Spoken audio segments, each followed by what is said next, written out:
It's Saturday morning, live from across the Bostik Leagues. This is Back of the Net, where your weekend football begins.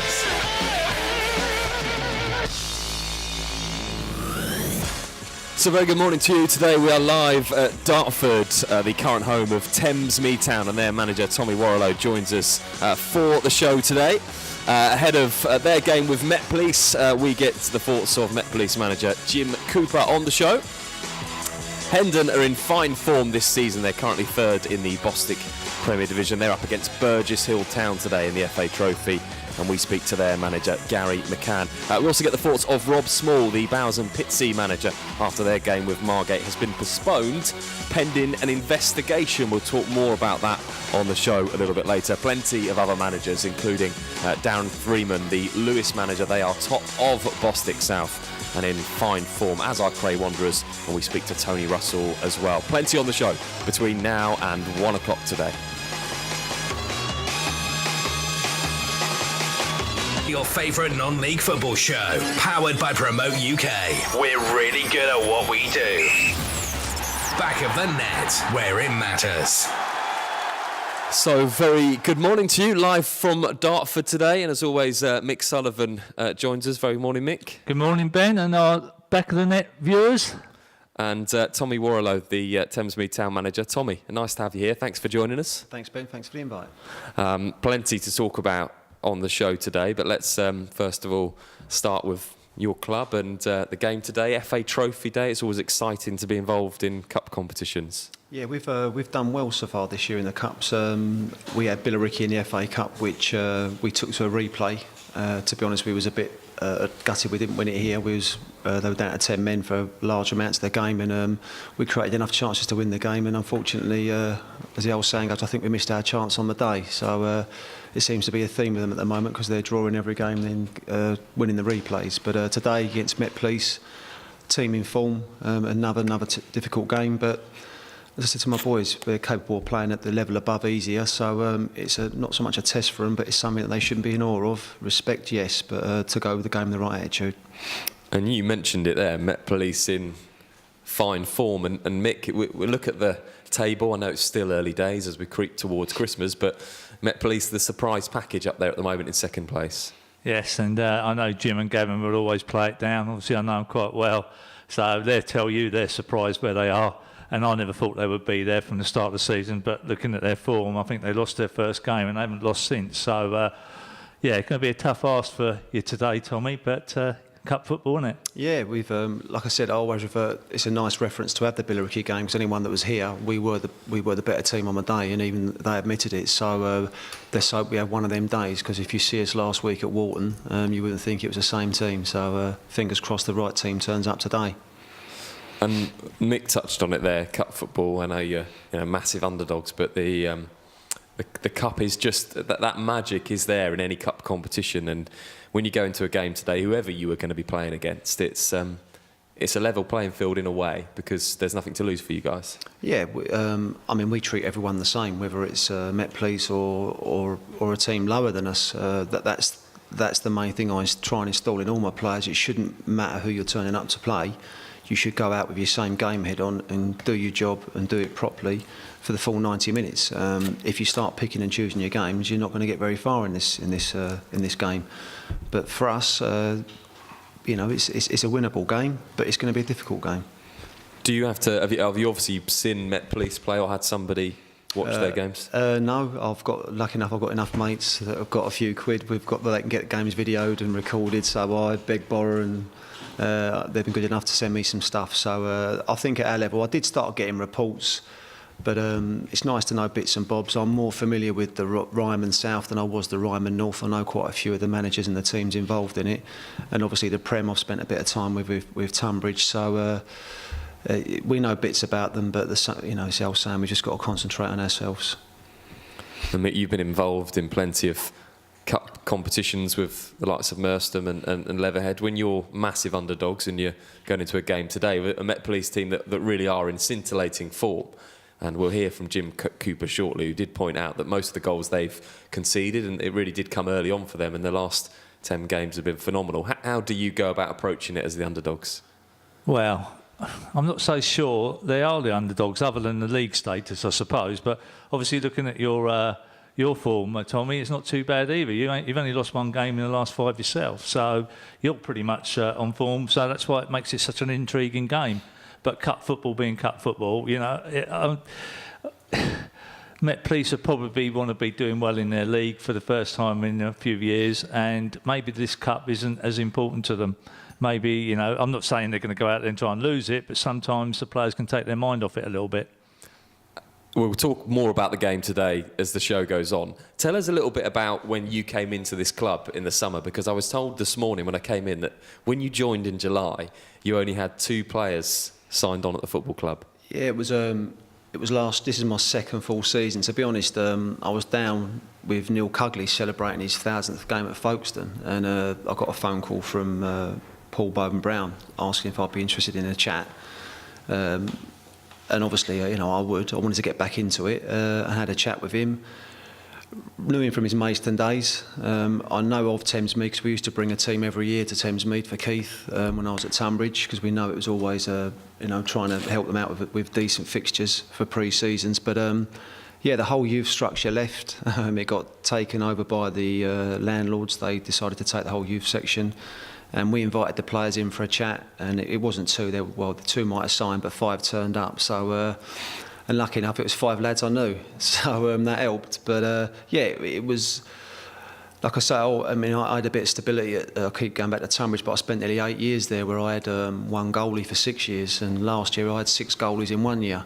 It was just people coming and going, and it's hard to attract players to come to. I'm not going to lie. It's been helped this year with moving to Dartford, obviously the facilities, etc., and moving into the Ryman South with the style of and the type of player that we've got. It's suited us. But to say it was an eye-opener, but again, it doesn't do you any harm, because if you're willing to work and dig in and rob and beg, borrow and steal players and get through the season, if you go to a club that's got some stability and has got everything going for it, it puts you in good stead for that. But it's been a lot calmer this year, and we've got some very good players, and we kept the nucleus how we finished last year. And like Mick said, we're not doing too bad. We've only lost 1 in 9. We're getting there, but it was a complete rebuilding structure, as it is from the youth level upwards still. You mentioned the move here to Dartford, and apart from the fact that it's extremely cold in this room, it's a really nice club and a great setup. Tell us a little bit about how that came to fruition and how that works. I think what happened was the landlords had previously at Thamesmead had sold their ground, so they were renting it back, and I believe there was a massive hike in the rates they were charging for us to play there. The chairman got in touch with Dartford, and it snowballed from there really. They lost Greenwich Borough the year before, so we assumed there might have been an opportunity, and lucky enough they got their heads together and worked out a deal that suited both parties. And this is a long-term deal? Yeah, it's 5 years, whatever long-term is in football these days, but it's a 5-year deal, and for me, it feels like I'm coming to football now. Last year, it felt there was a lot of, obviously, rumblings going off behind the scenes, and with no disrespect to Thamesmead, I kept saying to the chairman, you're not at a Maidstone now, we haven't got enough fans or people to start bickering, they've got to get on. And last year, because of are we moving, aren't we moving, it did cause a bit of divide. So I'm glad it got sorted out, and it's been left behind now. We just move on. Well, it is quite interesting. It's going to be a bit surreal here today that there's going to be hardly any crowd. We're going to be standing in this fantastic stadium, and we're probably likely to maybe only have about 70 people. Yeah, the disappointing thing was we spent the whole of the Billericay. We got loads of publicity for the Billericay game, and all we spoke about really was the help we needed off the pitch. And then, oh, by the way, we're hoping to do well in the game. So. And we had 470 people, I think it was here. And Wow. But don't make the following game. Don't get too excited, mate. The following game, there was 57. Wow. So, it's, are we flogging a dead horse? This is the question. And today, we picked today, because we could have played it Sunday, we picked today because Dartford are at Truro. And we thought, well, if their fans don't go to Truro, we might have a chance of getting a few of their fans. So, Hopefully there'll be a decent crowd, but it's not. It's just keeping them. That's the issue. Well, if you're listening this morning, you've not made up your mind what you're doing, then get down here to Dartford. It's not far from wherever you are, really. It's one of those grounds that's in the middle. I think anybody that supports any club, certainly around the London, Surrey and Sussex area, you can get down here this afternoon for this game in the FA Trophy, and always good to come to a cup game. We're going to talk more about that FA Trophy game, because right now we're going to hear from Jim Cooper. A really happy Jim Cooper as Met Police, flying high at the moment in the Bostik Premier Division. As far as league form goes, you're right up there in second position, just behind Dulwich at the moment.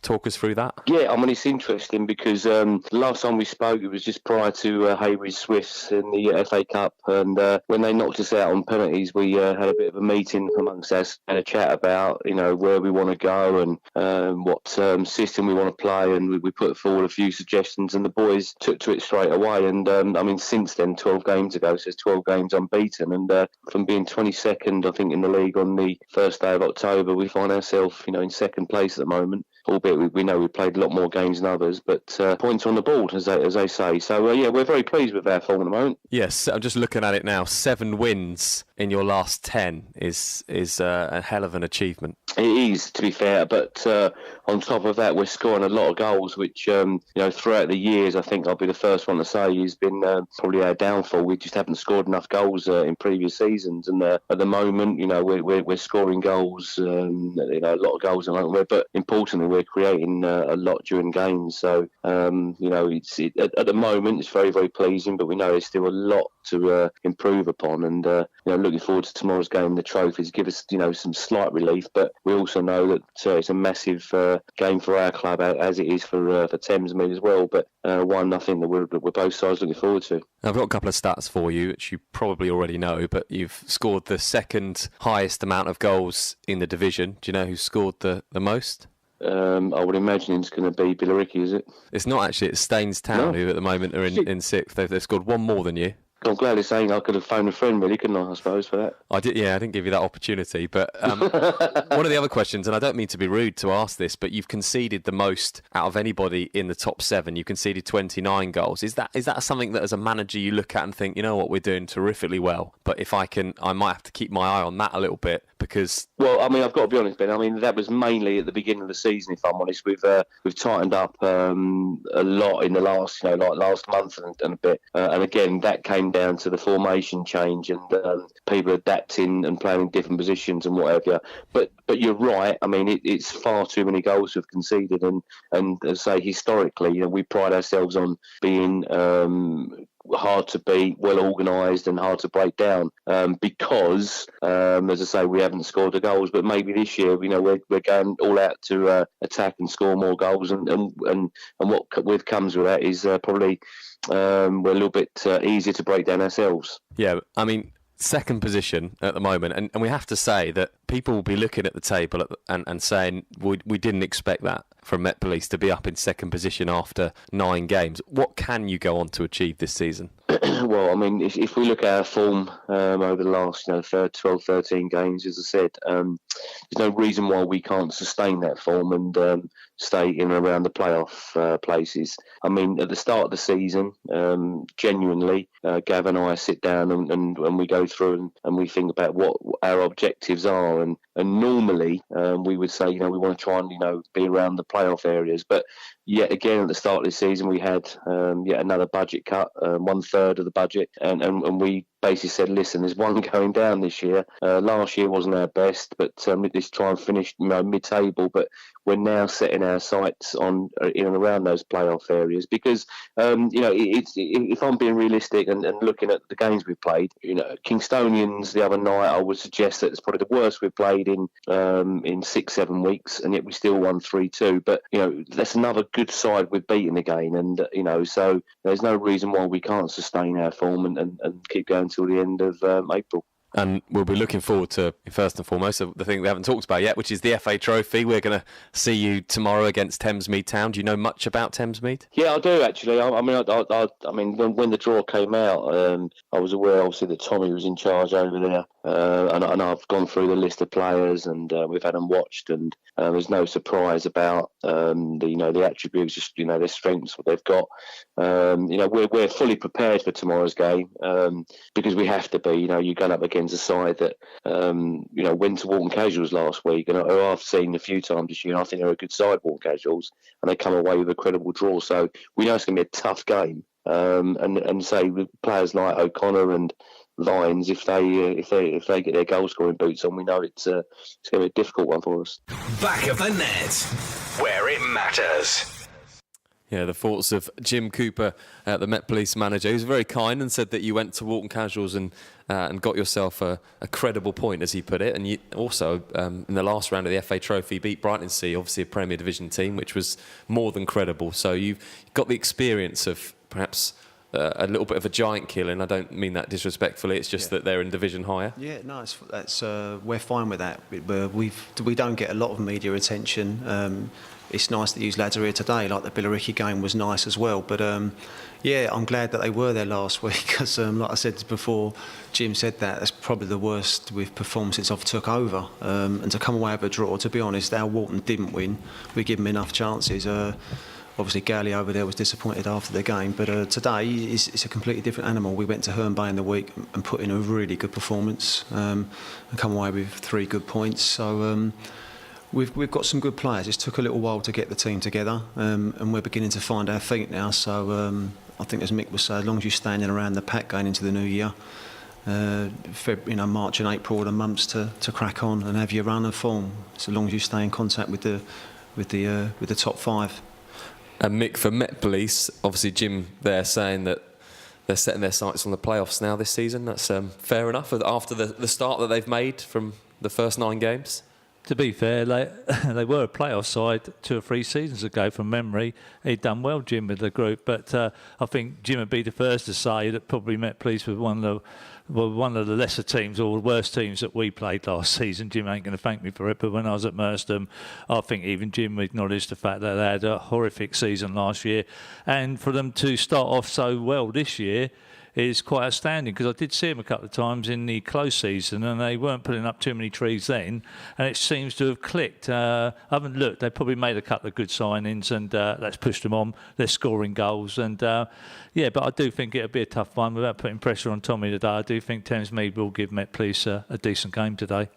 And Mick, when we look at the top of the table, and we don't like to get too carried away, but we're going to hear a little bit later from the Hendon manager, Gary McCann, as well, and they've had such a great start to the season. We actually see them play Dulwich in a week and a half. Can we look at the table now and start to see perhaps who's going to be in and around?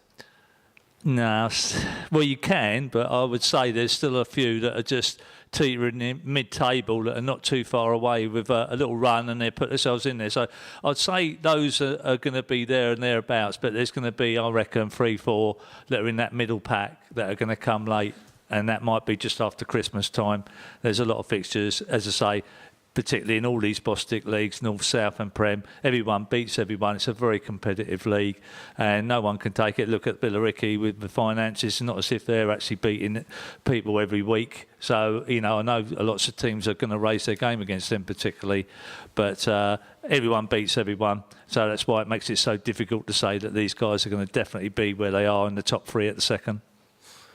I just looked at a tweet here that said, on this day in 2006, this ground was open. Dartford opened this ground in 2006, 11 years ago to the day, with a victory over Horsham, which was in front of a crowd of 4,000. So no, we're not expecting quite that amount today, but a little bit of history there for you. We'll take a break from talking about the football. We're going to do our non-league quiz. Mick, you'll be pleased to know it's back to the non-league quiz and not the FA Cup this week.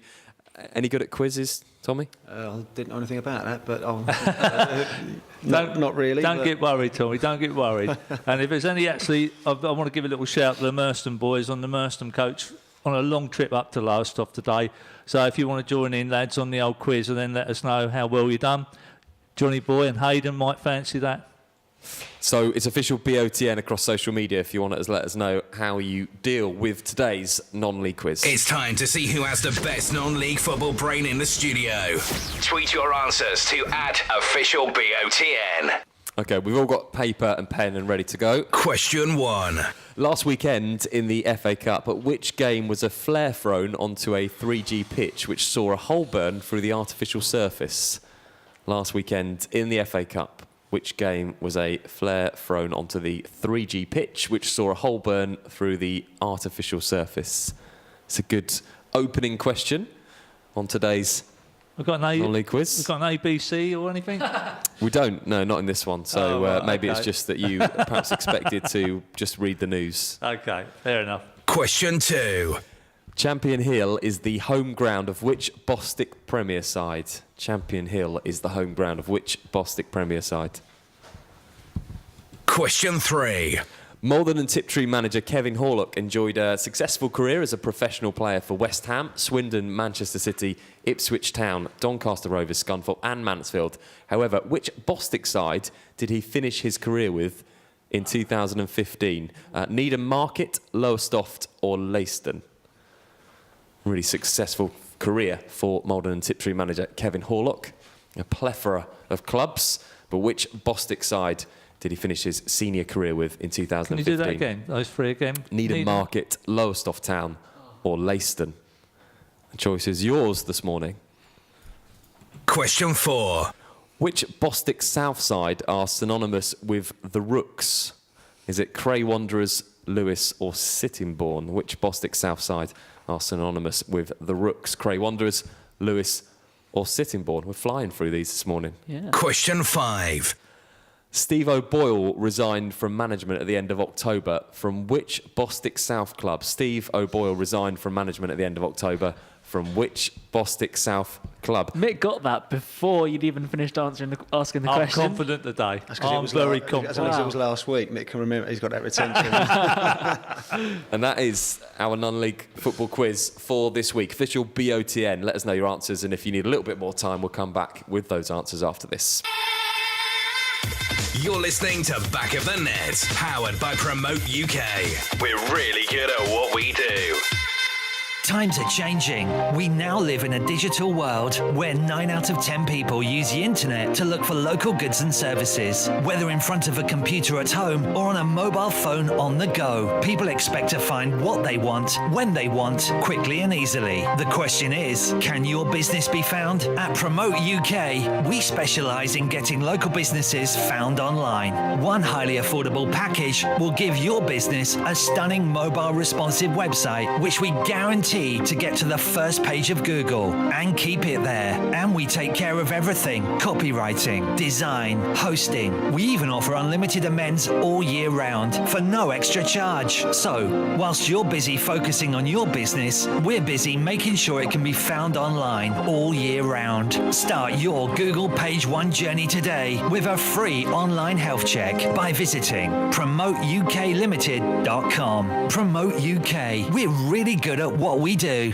From Premiership to Playground, MH Goals has everything you need for an outstanding football match, including aluminium and steel football goals, nets, line marking machines, team shelters, boot wipers, and much more. Buy with confidence direct from the manufacturer with great prices available across our whole range of sports equipment. What's more, we offer fantastic discounts for all FA affiliated clubs. We pride ourselves on British manufacturing. We make all our football goals here in the UK and conform to the latest British and European safety standards. So call MH Goals direct on 01502 711 298 or visit our online store at mhgoals.com. Are you a budding footballer sitting your GCSEs next summer, wondering what to do next? Want to play football while studying for qualifications that will get you into university? Dorking Wanderers Football Club are now recruiting for their football academy for 2018-2019. Based at their brand new state-of-the-art Meadowbank Stadium, you'll be playing in the National Conference Youth Alliance against the best clubs in the area each week, as well as the prestigious FA Youth Cup. You'll be studying BTEC Level 3 qualifications, equivalent to 3 A-levels, alongside professional coaching from our UEFA qualified coaches. For information on trials and open evenings, visit dorkingwanderers.com/academy or email academy@dorkingwanderers.com. Head to backofthenetsouth.co.uk tomorrow morning for video highlights and full match reaction of today's games. Back to your favourite non-league football show, powered by Promote UK. We're really good at what we do. Back of the net, where it matters.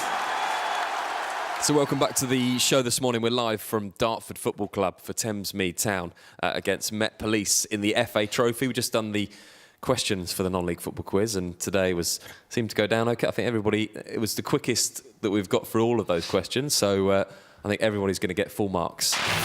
The non-league football quiz. So let's find out the answers and official BOTN if you want to let us know how you got on. Question 1. Last weekend in the FA Cup, at which game was a flare thrown onto the 3G pitch which saw a hole burn through the artificial surface? Mick? I'm kicking myself now because I thought I had it and now it's gone from me. Well, I'm going to go Hyde, but I might be wrong. Why are you doubting yourself? Yeah, I am a little bit. I don't know why. Tommy, I watched did you get an answer? I watched the game. That's what I see. Mix is saying, what's the? I haven't got a clue. I just put down someone with a 3G pitch. I'll put down Sutton. And Luke? See, I didn't put down anyone because I thought of 2. I could think of Alton Casuals, but they're in the Bostik Prem, so we'd have known about them being the FA Cup. And the second one was Sutton, but I thought they were away at Cambridge, not at home. So I haven't got anyone. I can tell you that the answer was Hyde United. Get in there. At Ewan Fields in Manchester. They lost 4-0 to MK Dons. In response, the EFL have issued a reminder about the danger of pyrotechnics at grounds, and any supporter found to be in breach of the terms of the charter will face a minimum 3-season club ban. So it was at Hyde United's game against MK Dons. There you go, Mick. You watched it, you paid attention. We better tell our fan not to bring a flare. Question 2. Champion Hill is the home ground of which Bostik Premier sides? Well, do you want to say? Tell me, come on, you should know this. If you won't get this one. Yeah, it's Dulwich Hamlet. Dulwich Hamlet. We all got Dulwich, yeah. It was indeed Dulwich Hamlet. Question 3. The Maldon and Tiptree manager Kevin Horlock, after his successful professional career with a number of clubs, ended his senior career in 2015 with which Bostik side? Needham Market, Lowestoft Town or Leiston, Mick? I've gone Needham. I've gone Leiston. Sorry, Kev. I've gone Leiston as well. It was Needham Market. He played for the club between 2008 and 2015. Question 4. Which Bostik South side are synonymous with the Rooks, Cray Wanderers, Lewis or Sittingbourne? Do you know this, Tommy? Yeah, I got that one. Go on. Lewis, yeah. Yeah, everybody got that. Lewis. So the Cray are known as the Wands and Sittingbourne are known as the Brickies. Just a little bit of knowledge for you today. Question 5. Steve O'Boyle resigned from management at the end of October. From which Bostik South club? Mick, go on, complete the score. Phoenix Sports. Did you get that, Tommy? Yep, got that one. I didn't get anything. Yeah, it was Phoenix Sports. O'Boyle was the manager of Phoenix Sports for just over 5 seasons and brought tremendous success to the club. In the first season, he, alongside joint manager Tony Beckenham, they won the Step 6 Kent Invicta League. And in his second season, they finished 6th in the Southern Counties East League. And his third campaign, he led Phoenix on his own to win the Southern Counties East title. And then they had 2 seasons in the Ryman North with 14th and 8th placed finished respectively. But I suppose, Mick, you know all that because you know your sides. I do today. OK, right. So, final scores. Reverse order, Luke, you managed 2. Thank you, everyone. Tommy, second place, Champions League spot with 3. And Mick Sullivan, today's winner, with 5. That's a first, getting all 5 right. Yeah. I don't think we've had that before. It's a record score. Very well done. Yeah, thank you. OK, we will let Mick have his moment and gloat around the table as we hear from Nick Davis, the Sittingbourne manager. They've been in good form. They lost their last couple, but they've had a tremendous start to this season, and I caught up with Nick Davis yesterday. You obviously went on the run of being 13 games unbeaten. You've lost your last couple. Is that just a small hitch, or is that something to be worried about? Yeah, I mean, it happens. It's football, right? We've conceded 2 90-minute goals in both the games. We shouldn't have lost either of the games. We missed the penalty in the game against Faversham, and we dominated for long periods in that game. But unless you put your chances away, you're going to get punished. And we got punished on both occasions. But yeah, I mean, it's swings and roundabouts. We've got our fair share of late goals ourselves. So you have to take the rough with the smooth, as they say. But no, to go 13 games unbeaten is a fantastic achievement at any level of football. But yeah, a slight blip, and hopefully we can put that right Saturday. One of the good things, and I'm sure that played a part in your unbeaten run, is the goal scorers. You've got somebody on 9, Kane's on 9, you've got somebody on 8 and somebody on 7 for the season. When you're getting goals like that and you've got people that are weighing in with those amount of goals, that must really help the team. Most definitely, and I think last season our leading goal scorer was Miles Cornwall with 8 goals. We lost him in October last year, and it was a big loss for us. And yeah, you're right, we didn't score enough. We didn't stop goals going in the other end as well. We didn't do a good enough job of that. And this year we've certainly stopped the goals going in. I'd like us to score even more, but some teams, we've always had a good start. Teams have come up and set their stall out, and we're on a bit of a pedestal, So they've come and sort of set their stall out, and it's been difficult for us to break it down. And we've got to find ways that we can break sides down that come to our place, And that's why my coaching staff's team to make sure that we'll be able to break, sides down when at difficult times during the season, and especially the last 2 games. It's a fascinating tie tomorrow against Haringey Borough. They've done ever so well, obviously, got all the plaudits for getting so far in the FA Cup. They're doing really well in the Bostik North, and it's a battle of 2 teams in the North and the South that are performing really well this season. Yeah, we're one of only 5 sides still in the competition from the South, so we are one of the teams flying the flag from the South. I went and watched Haringey on Wednesday night against Romford. They drew 1-1, and they're a good side. There's no two ways about it. You don't go unbeaten in 13 league games. You don't get to the 4th qualifying round of the FA Cup if you're not a good side. So we're up against a very good side that have already beaten Conference South opponents in Welling United already. So in their run in the FA Cup, so we know we're up against a very good side. They beat Harrow Borough from the Roman Prem, Boxit Prem, in the last round. So yeah, it's going to be really tough. But having watched them, they are a very good side. If we perform the way we can, then we can beat anyone at our level. And hopefully we perform tomorrow and we get the desired result. It brings me on to my next question. I was going to ask how important the FA Trophy is for you this season. It's a place at Wembley, if you were to dare to dream to go all the way. Yeah, I think it's a tough competition for teams at our level. Because the conference side won't come in for another 2 rounds. I think the South and North side come in for the next round, which is on the 25th after tomorrow, and then the conference sides come in. So we would have played, 4 games before the conference sides even come into it. So it's a real tough one. But I mean, financially, it's huge for clubs at our level. We've won £6.5 grand already. I think last year we didn't win anything in the cup competition. So to bring a little bit of money back into the club's important. There's £4,000 up for grabs tomorrow as well, which will put over 10 grand if we were fortunate enough to win the game. And then a potential tie against a Conference South side in the next round. For the best highlights from across the Bostik Leagues, visit youtube.com/back of the net. Yeah, Nick Davis in great spirits, and as well he should be, Mick. Sittingbourne have been another surprise package this season, doing extremely well. Definitely, I'm quite pleased for Nick as well. He's a lovely lad, and he's had to battle really hard down at Sittingbourne. Probably ain't got next to nothing budget either, and he just gets those boys to play as a proper team together. They work very hard. I've spoken to a few people that have watched them, even though I haven't myself yet, and they're extremely hard-working young lads that want to do well for Nick and for Sittingbourne. And if you've got a team that are working all together and working blooming hard, then you're always going to grind results out. And of course, their best trait is they're not conceding many goals. So defensively, they must be spot on.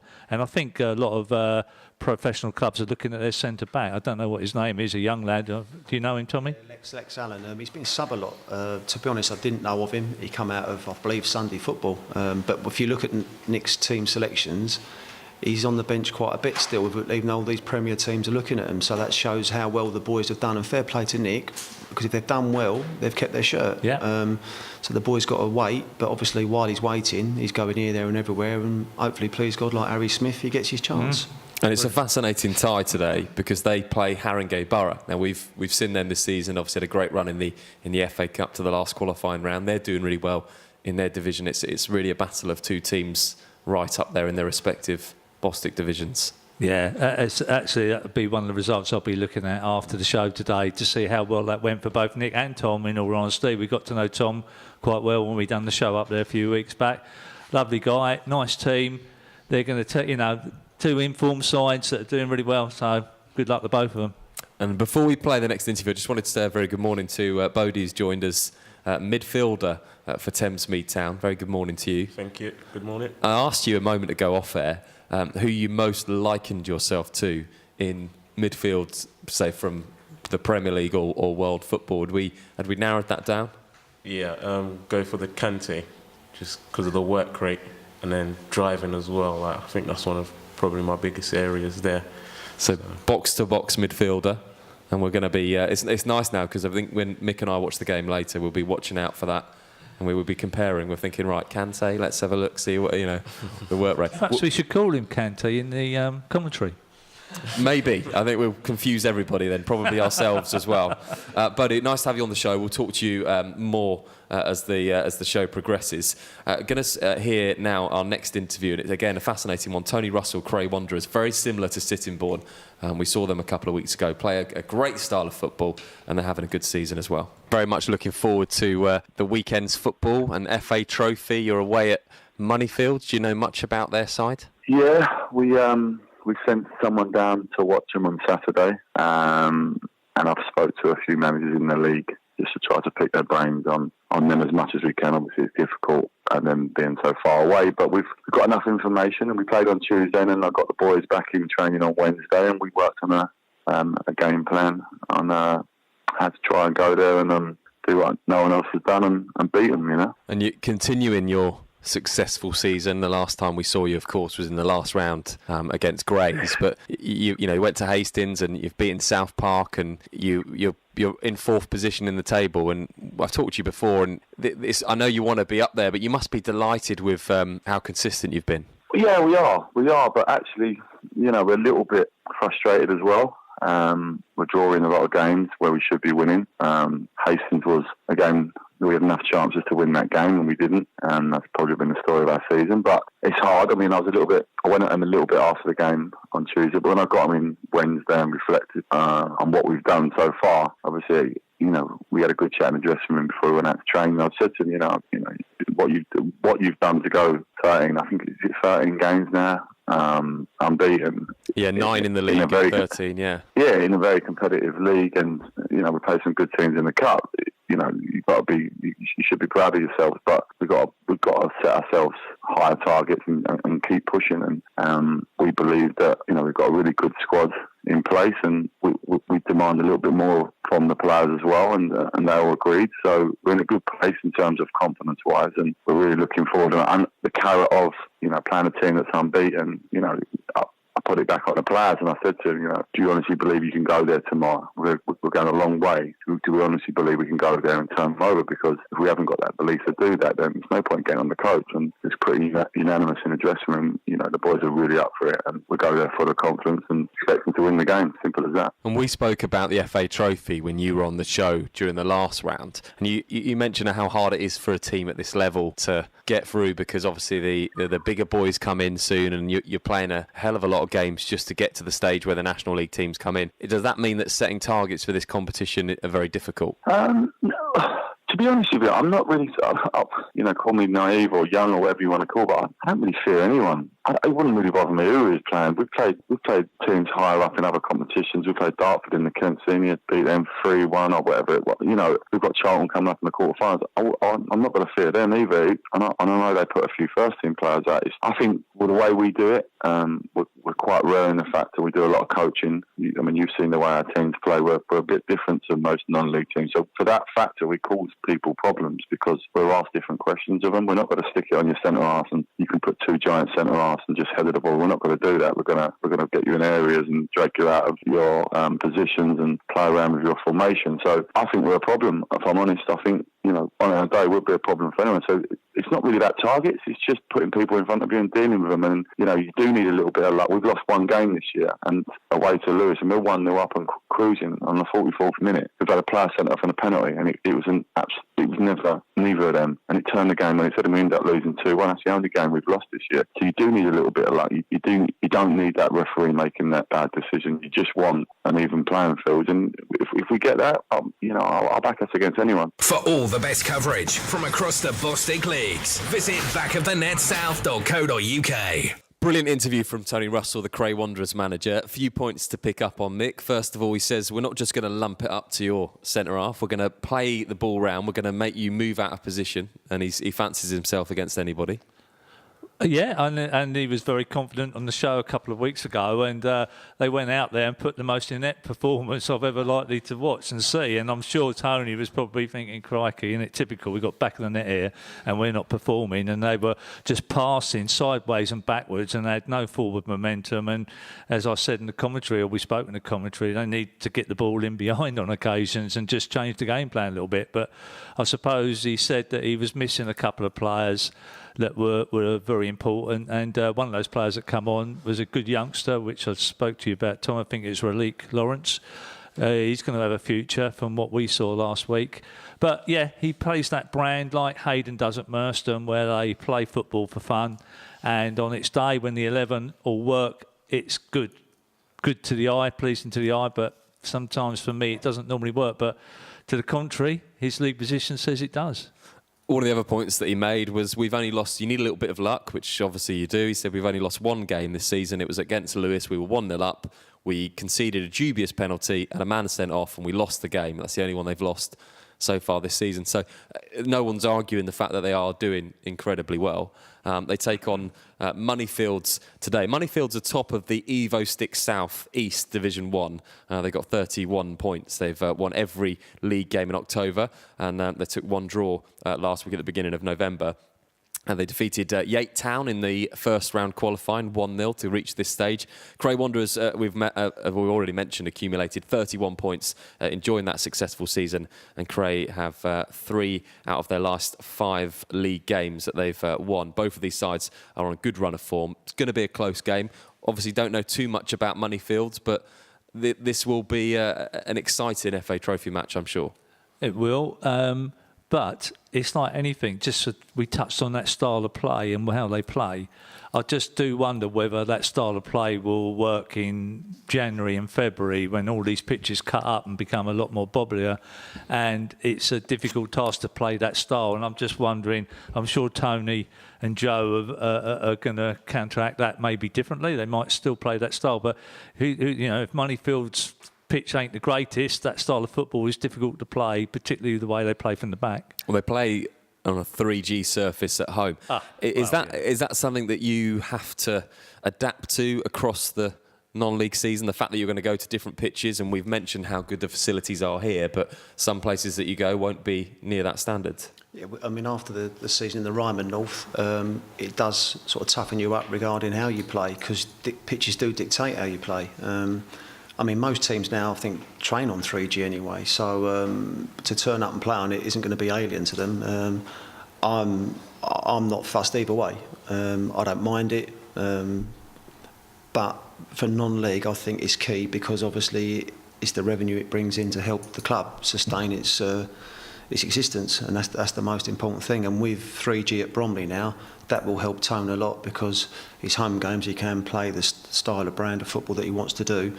And you see, I was saying there's not a right or a wrong way or a good ball or a bad ball. I mean, we lost 1-0 here to him in the 93rd minute, and it was a long ball from the goalie headed on a volley. Wow. So it doesn't matter. I'm not saying it's wrong. It was a great finish, by the way. So you admire that, but it's just about getting results. You want to play pretty football and play nice football. But at the end of the day, no one talks about systems or style of play when you win, but when you lose, it's dissected and analysed, and people just get a little bit too deep on it.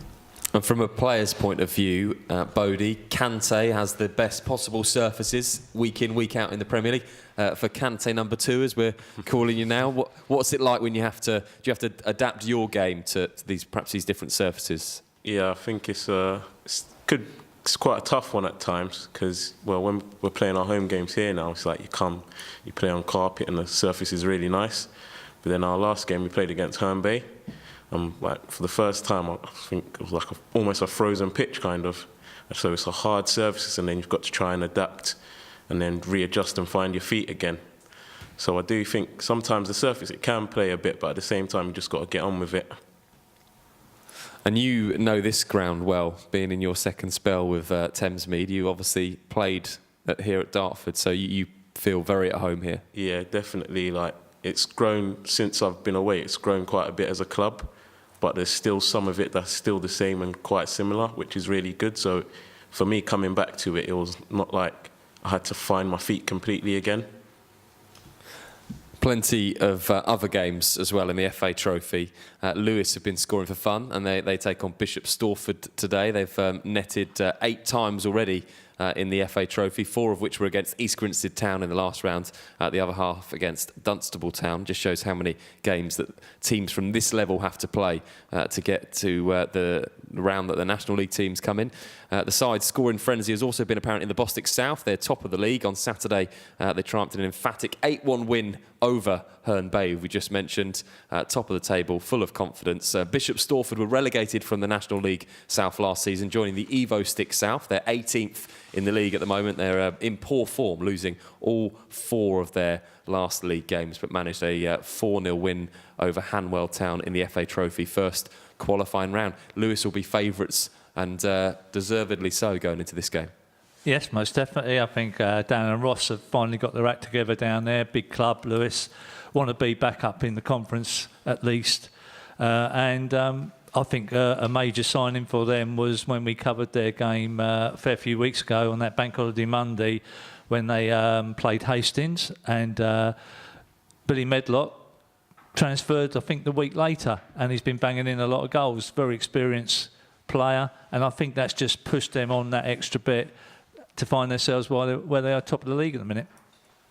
Harlow Town take on Dulwich Hamlet. We're going to hear from the Harlow manager, Danny Chapman, a little bit later on. Whilst Dulwich Hamlet top of the Bostik Premier Division, 36 points. Harlow struggling with 15 points in 21st position. The two sides met in October, and Dulwich taking a 4-0 home win then. However, Harlow Town put 4 goals past Aylesbury in the FA Trophy first qualifying round replay after an initial 0-0 draw.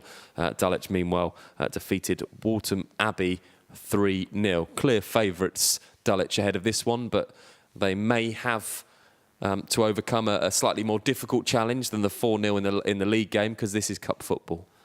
Yeah, it's cup football, and that'd be fresh in Harlow's mind, most definitely. I mean, Harlow last season were a really difficult side to play against. Tough side, and the ground is like a cauldron. I remember going there a couple of seasons ago and last year, and the supporters behind that dugout, they don't hold back. They let you know what they feel. There's some couple of funny comments that I remember when I was there with Merston. I won't say them live, but it was quite funny. And so it was a cauldron. But I think, is it Dulwich at home? Are they at home? No, they're away. Harlow at home. No. Well, I'll give Harlow a chance there. I think that'd be a tight game. I think their tails would be up. They want to put right that 4-0 defeat, and possibly there could be a shock there. And when these fixtures were released for the FA Trophy, when the draw was done, I think one of the other games, apart from the game we're actually at today, that probably took most of our interest was Maldon and Tiptree up against Slough. Maldon and Tiptree 8th in the Bostik North, having only played 13 games this season. The side haven't lost a league game since September, but they did lose in the Essex County Cup at the end of October. Nevertheless, they can carry some confidence from their consistent form into the FA Trophy.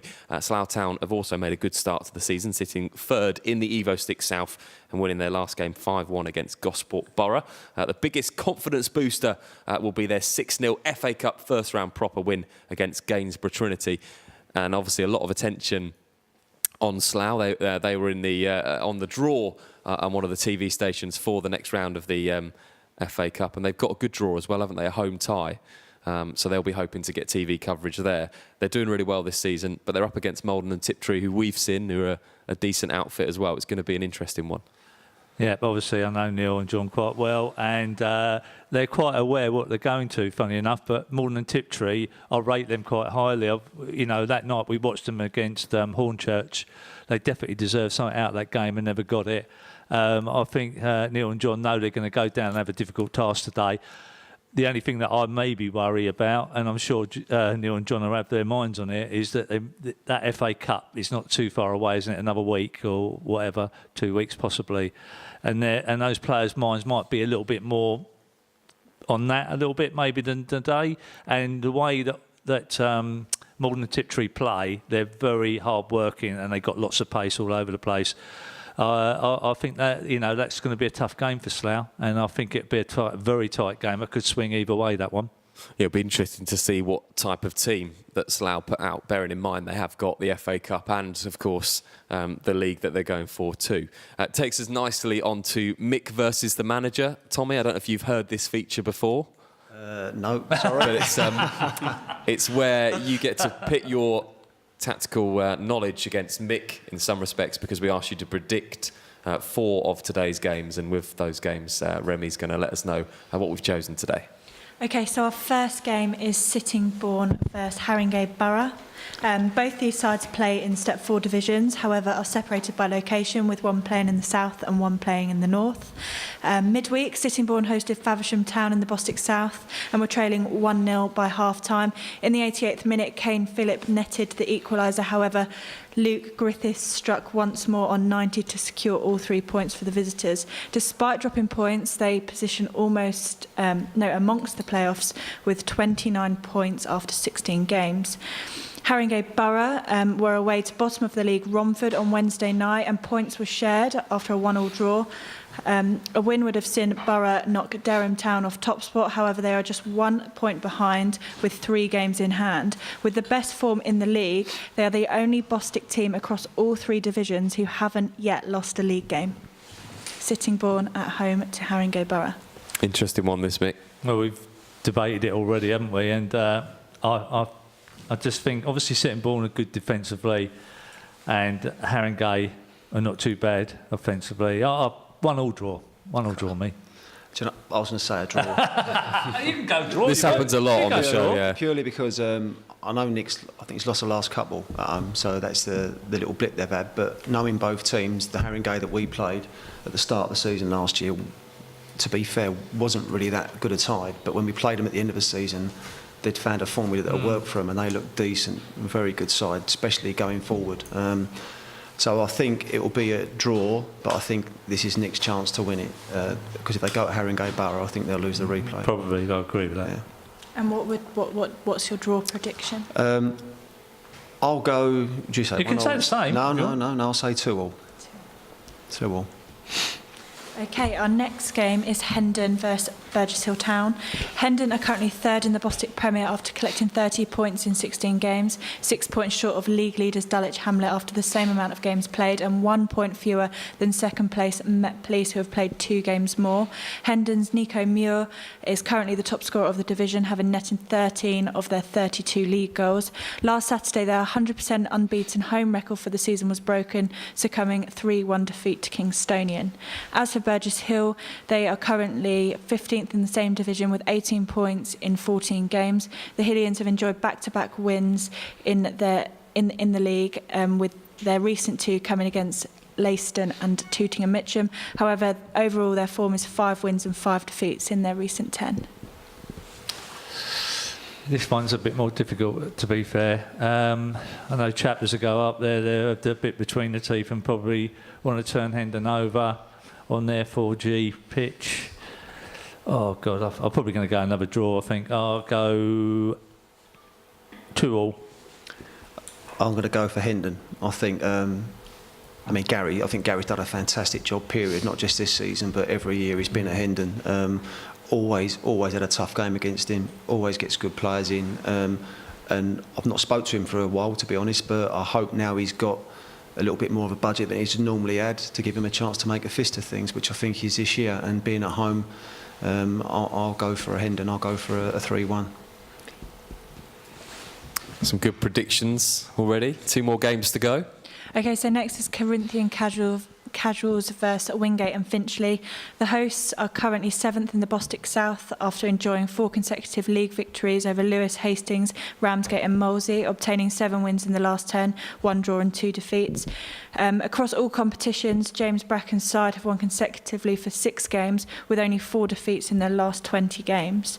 Wingate are currently 13th in the Bostik Premier Division after collecting 21 points in 14 games, however are only 5 points short of Staines Town, who position in the final playoff spot. In recent games, they have suffered 5 defeats in 6 league games to Brightlingsea Regent, Harrow Borough, Tunbridge Angels, Met Police and Kingstonian, however have better form in the League Cup and FA Trophy. Who's home in this? Corinthian Casuals. Yeah, I think I'll go Corinthian Casuals 2-1. Okay. Yeah, I'll go with the Corinthians as well. Very good team at home. I'll go for 1-0. Okay. And our final game is Dorking Wanderers versus Leiston. These 2 sides went head-to-head in the league recently, with Leiston coming out on top after a 2-0 win at Dorking. In midweek, Dorking Wanderers travelled to Worthing, who prior to the game were foot of the table, however enjoyed their first win in the league in the game previous, defeating Needham Market 2-0. They made it back-to-back victories after a 3-1 win over Wanderers, and with only 1 win in their last 5, Mark White's side positioned 16th in the division, 9 points short of today's opponents. Leiston were also on the road Tuesday night and 2 succumbed defeat. Leiston at present have one of the worst forms in the division, having not won a game in 5, which have followed their league encounter with Dorking Wanderers, where they won 2-0. And during this period, they have conceded 13 times. I think Mark ain't going to want to lose again at home to them, so I think he'll rally the troops before they go out there, and I fancy they'll probably beat Leiston 2-0. Yeah, I think that's a home win as well. I'll go 2-1. It's a little bit different. It's interesting this because Mick gets to play every week, but his scores every week it changes, so he only goes on his last one. Is that right? Yeah.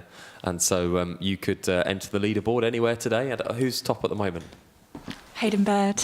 Mercer manager Hayden Bird is top of our Mick versus the manager. And don't forget you can play along. Official BOTN. Just tweet us. Let us know what your thoughts are on those games and give us a message and we'll get you onto that leaderboard. Plenty more to come on the show as we talk more to Bodie, Tommy and Mick Sullivan as well between now and 1 o'clock.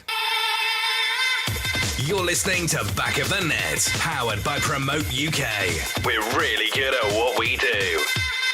Times are changing. We now live in a digital world where 9 out of 10 people use the internet to look for local goods and services. Whether in front of a computer at home or on a mobile phone on the go, people expect to find what they want, when they want, quickly and easily. The question is, can your business be found? At Promote UK, we specialise in getting local businesses found online. One highly affordable package will give your business a stunning mobile responsive website, which we guarantee to get to the first page of Google and keep it there. And we take care of everything: copywriting, design, hosting. We even offer unlimited amends all year round for no extra charge. So, whilst you're busy focusing on your business, we're busy making sure it can be found online all year round. Start your Google Page One journey today with a free online health check by visiting promoteUKLimited.com. Promote UK. We're really good at what we do.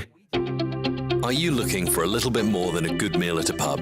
The Half Moon is a hidden gem located in the picturesque village of Charlwood on the Surrey-Sussex borders. Proud of old traditions, this old English pub offers tasty fresh food with locally sourced ingredients, comfortable dining and traditional bar area, as well as a lovely garden for your enjoyment. Evening with friends or lunch with family, whatever the occasion, you can expect our friendly and welcoming staff to help. Half Moon Charlwood. Check out our Facebook page for upcoming events and live music. Need to refuel? Whether you're heading home or away, get ahead of the game and refuel at Dorking's Service Centre. Dorking's local retailer of quality BP fuel, Costa coffee and food to go. Find us at the traffic lights close to Dorking Halls or at dorkingservicecentre.com. From Premiership to Playground, MH Goals has everything you need for an outstanding football match, including aluminium and steel football goals, nets, line marking machines, team shelters, boot wipers and much more.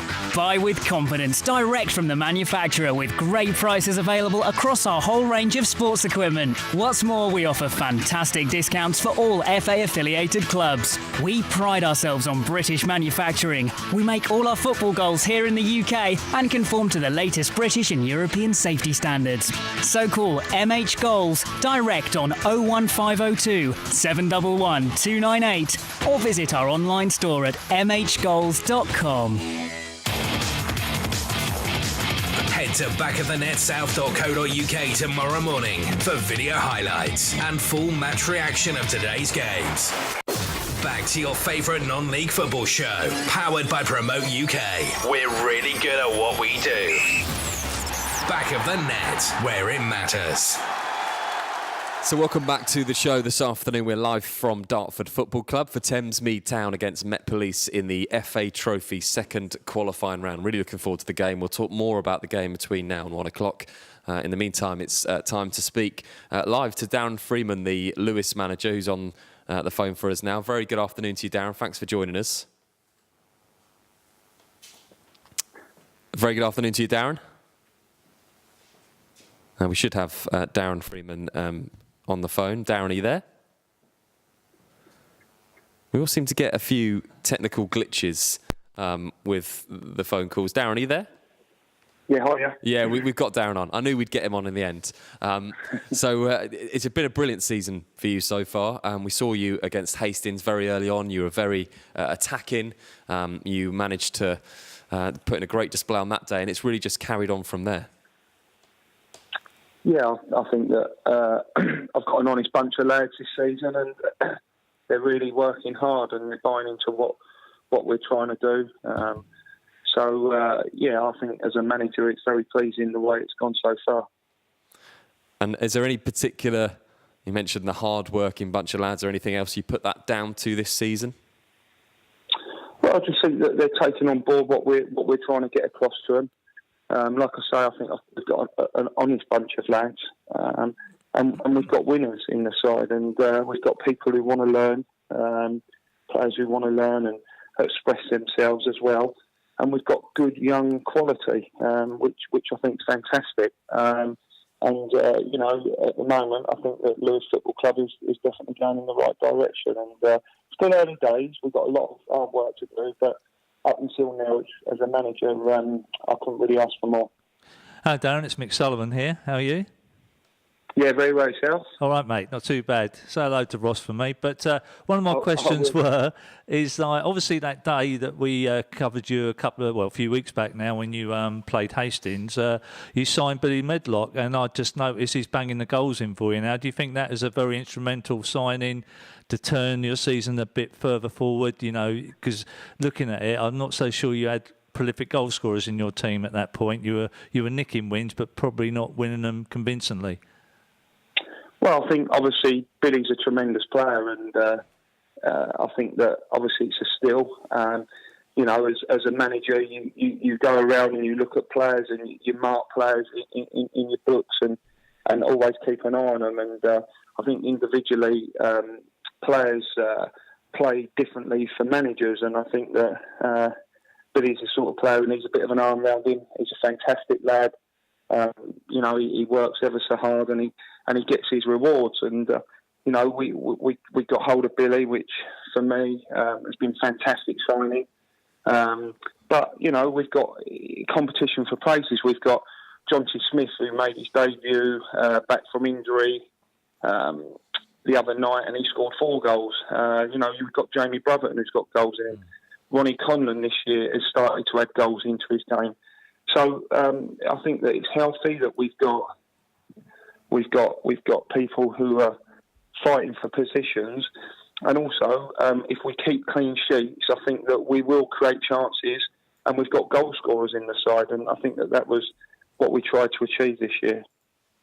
And with all the success in the league, the FA Trophy, is it a welcome distraction today against Bishop Stortford? I mean, obviously, it's an important game for Lewis. Obviously, it brings money to the club, and obviously, you know, we want to try and keep the run going. Obviously, we'll be underdogs. I mean, obviously, they're a league above us. I think our main aim this year is obviously a priority is the league. But obviously, you know, it's a game that we'll definitely go out there and we want to win. So I'd rather probably be playing league games, but you know, I can't be moaning if obviously we can continue winning, and you know, we might bring someone really big out the FA Trophy, which again will can only be good for us as a club. I'm not sure if you're thankers for saying this, but we were talking about the tie earlier on, and we were saying that you would be slight favourites today because they were relegated last year. They're obviously they're in 18th and they're struggling at the moment for form, and you're high flying, and there's only, if you worked it out, a few places between you. So we actually had you down as favourites today. Just thought I'd put that out there. That's nice.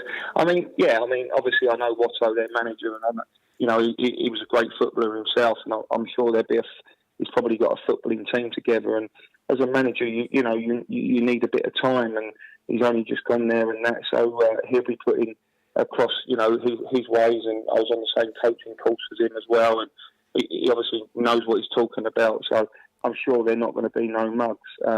You know, we have to concentrate on ourselves.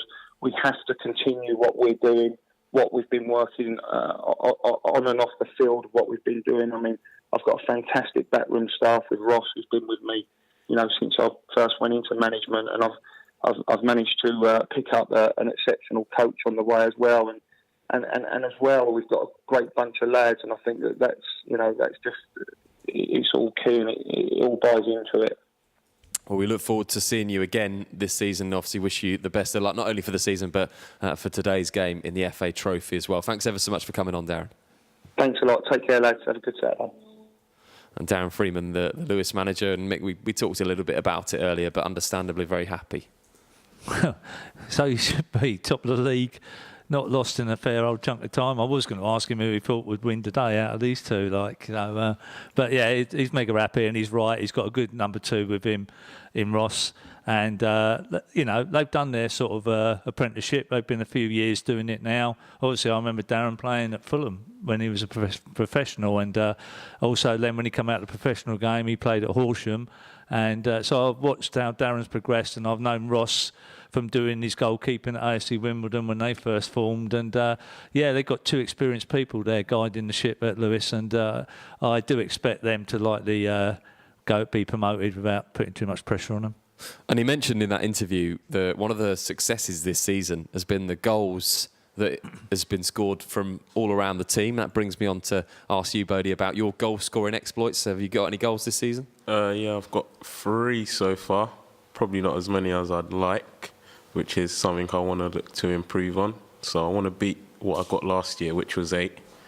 So if I do that, I'll be happy. At least I want to get minimum double figures, which is something I think I should be aiming for. And we've heard that, Tommy, a couple of times in interviews today already, the need to get goals from all areas in teams, and that really helps to, you know, to provide that platform for success. Yes, it's one thing that my gripe with the lads at the moment, even last year, you know, I expect my centre halves to get double figures as well, because the amount of corners and set pieces we deliver. I put pressure on them to go and win the ball and score more goals. The midfield boys the same. Obviously your front men, that's what they're paid to do. But Bodie and Tom, I've been banging the drum with them about getting shots off and, and getting in the right areas, and rather than chase balls into wide areas, stay more central, so you're in and around the second balls, and they're beginning to reap the benefits this year. I think they've both chipped in, and 3 at the moment isn't a bad return, but hopefully you'll see today them in them areas to try and make that 4, 5, 6, etc. And from a side that are chasing promotion to the Bostik Premier Division to a side that were promoted last season via the playoffs, and Dorking Wanderers have had a mixed start to their campaign in the Bostik Premier Division. We caught up with Mark White, their manager, yesterday. Another game for you against Leiston. 3rd game this season. It's strange how things work out. Yeah, completely. We went and watched the previous round, and it looked like Folkestone were kind of nailed on really to get through. But we're not looking forward to a replay. But go to a replay, that's for sure. And it's been a strange old season for you. You've obviously first season that you're in this division, you've had some really good results and some results that have been perhaps a bit unexpected since you strengthened your squad. Is it going to be one of those seasons for a team that's just been promoted that it might have to be a little bit up and down? I think the jump in divisions is bigger than we've experienced. Therefore, I think the transition's going to be longer than what we're used to. Everyone can see we're making great signings. We'll keep making great signings until we get it right. But I don't think we're too far away. But the last couple of results have been concerning, more so defensively. But, I have to look to early in the season when we've played Dulwich Hamlet, Staines, Met Police and lots of teams in the top 6 and been by far the better side, taken points off them. So consistency would be the key. We've had our fair share of bad luck with injuries and availability, more than our fair share of bad luck. But equally, I don't think we've got it right yet either. So a little bit of both. You've added to your squad, obviously, recently with the likes of Lewis Taylor and Putnam as well, and you have to give players time to settle in. But how are they getting on so far? They're settling in really well. I mean, it's unfortunate. Lewis Taylor's missed a game. His wife's actually just given birth this afternoon. Potentially going to miss this game now. But Lewis Taylor, Luke Moore back to fitness, David Bray back to fitness. These boys are settling in really well. And like I said, the signings haven't really stopped there. We'll continue to build a team, but we'll try and build a team to a point where we can be successful. And then what we won't do is keep changing it. We'll try and stabilise and keep players at the club for years to come, which is what we always try and do.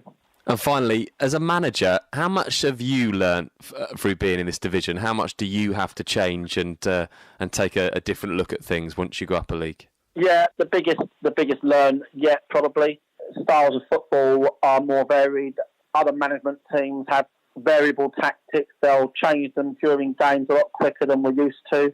And it means you've got to do your homework on other teams a lot more than you normally would.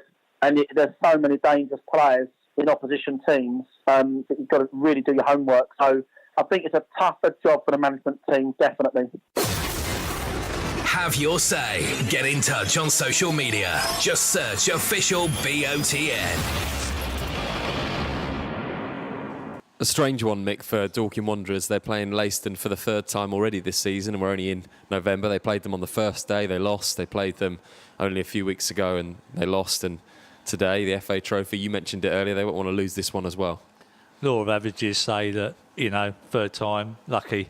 And so, without putting again the pressure on Dorking, which a little bit, making a few comments about Dorking, I think, Dorking should be doing a lot better in the league. But Mark will probably say they've had a lot of horrific injuries, which they have done. But I think they are a team that will get their act together in the next couple of weeks, and I think you'll see them coming up on the rails once they get all the people like Luke Moore that I know has been injured, and I think there's been a couple of other instrumental players that are very important to them that will make them tick. So I fully expect them after Christmas possibly to get up on the fringes. Whether they've left it too late now to make the playoffs, they probably have. And Mark will probably say first season in, mid-table, he would be happy with. So, but I do believe that he's obviously disappointed where they are at the minute, but a lot of injuries, which lots of teams have. And he's had to bed lots of new players in to make up those gaps. And it's interesting when you look at 2 clubs from Surrey that you can make a little bit of a comparison to is your ex-club Merstham, who've now been in, this is the 3rd season that they're in the Bostik Premier Division, and they finished was it 10th in the first season you were there, and then I think it was 17th or 18th in the second season. That progression at a club like Dorking Wanderers, they'll be hoping that, I know the ambitions there, that they climb through the leagues. For Merstham, should they have similar ambitions? How difficult is it when you step up? Mark mentioned in his interview that it's been a lot tougher than they anticipated, that step between the South and the North and the Premier Division. Yeah, I mean, when I obviously joined Hayden and we got promoted together and we come up, my first initial impressions of the differences were experienced and more powerful guys, stronger, bigger, powerful guys. And the experience there sort of, whereas you get a lot of players around the ages of 18 to 22, 23 in the South and North, you get ages of 23 up to about 33 in the Bostik Premier. So I think age and power and experience was the biggest difference I noticed. And a couple of their signings, the likes of Taylor and the name eludes me from the guy they've just signed as well, a winger, but they're experienced. They are older players. They are experienced. They've been there. And perhaps add in those kind of experience. And one of the criticisms that I remember speaking to you about last season at Merstham was the younger players that you didn't have, perhaps those leaders. Yeah, you need leaders, and I'm sure Tommy's got a fair few leaders out there. I know obviously Paul would be one from leading the line, would be one guy that would probably be one of your leaders. Can you name any others? Yeah, we've got Scott Kinch here. Oh yeah, Scott. Yeah, Kinch has been with me at Tunbridge, etc., and been at Cray, and we've also got Ellis Green out on the wing. They're the three main. We just signed Richard Avery as well. Wow. Avo's come in.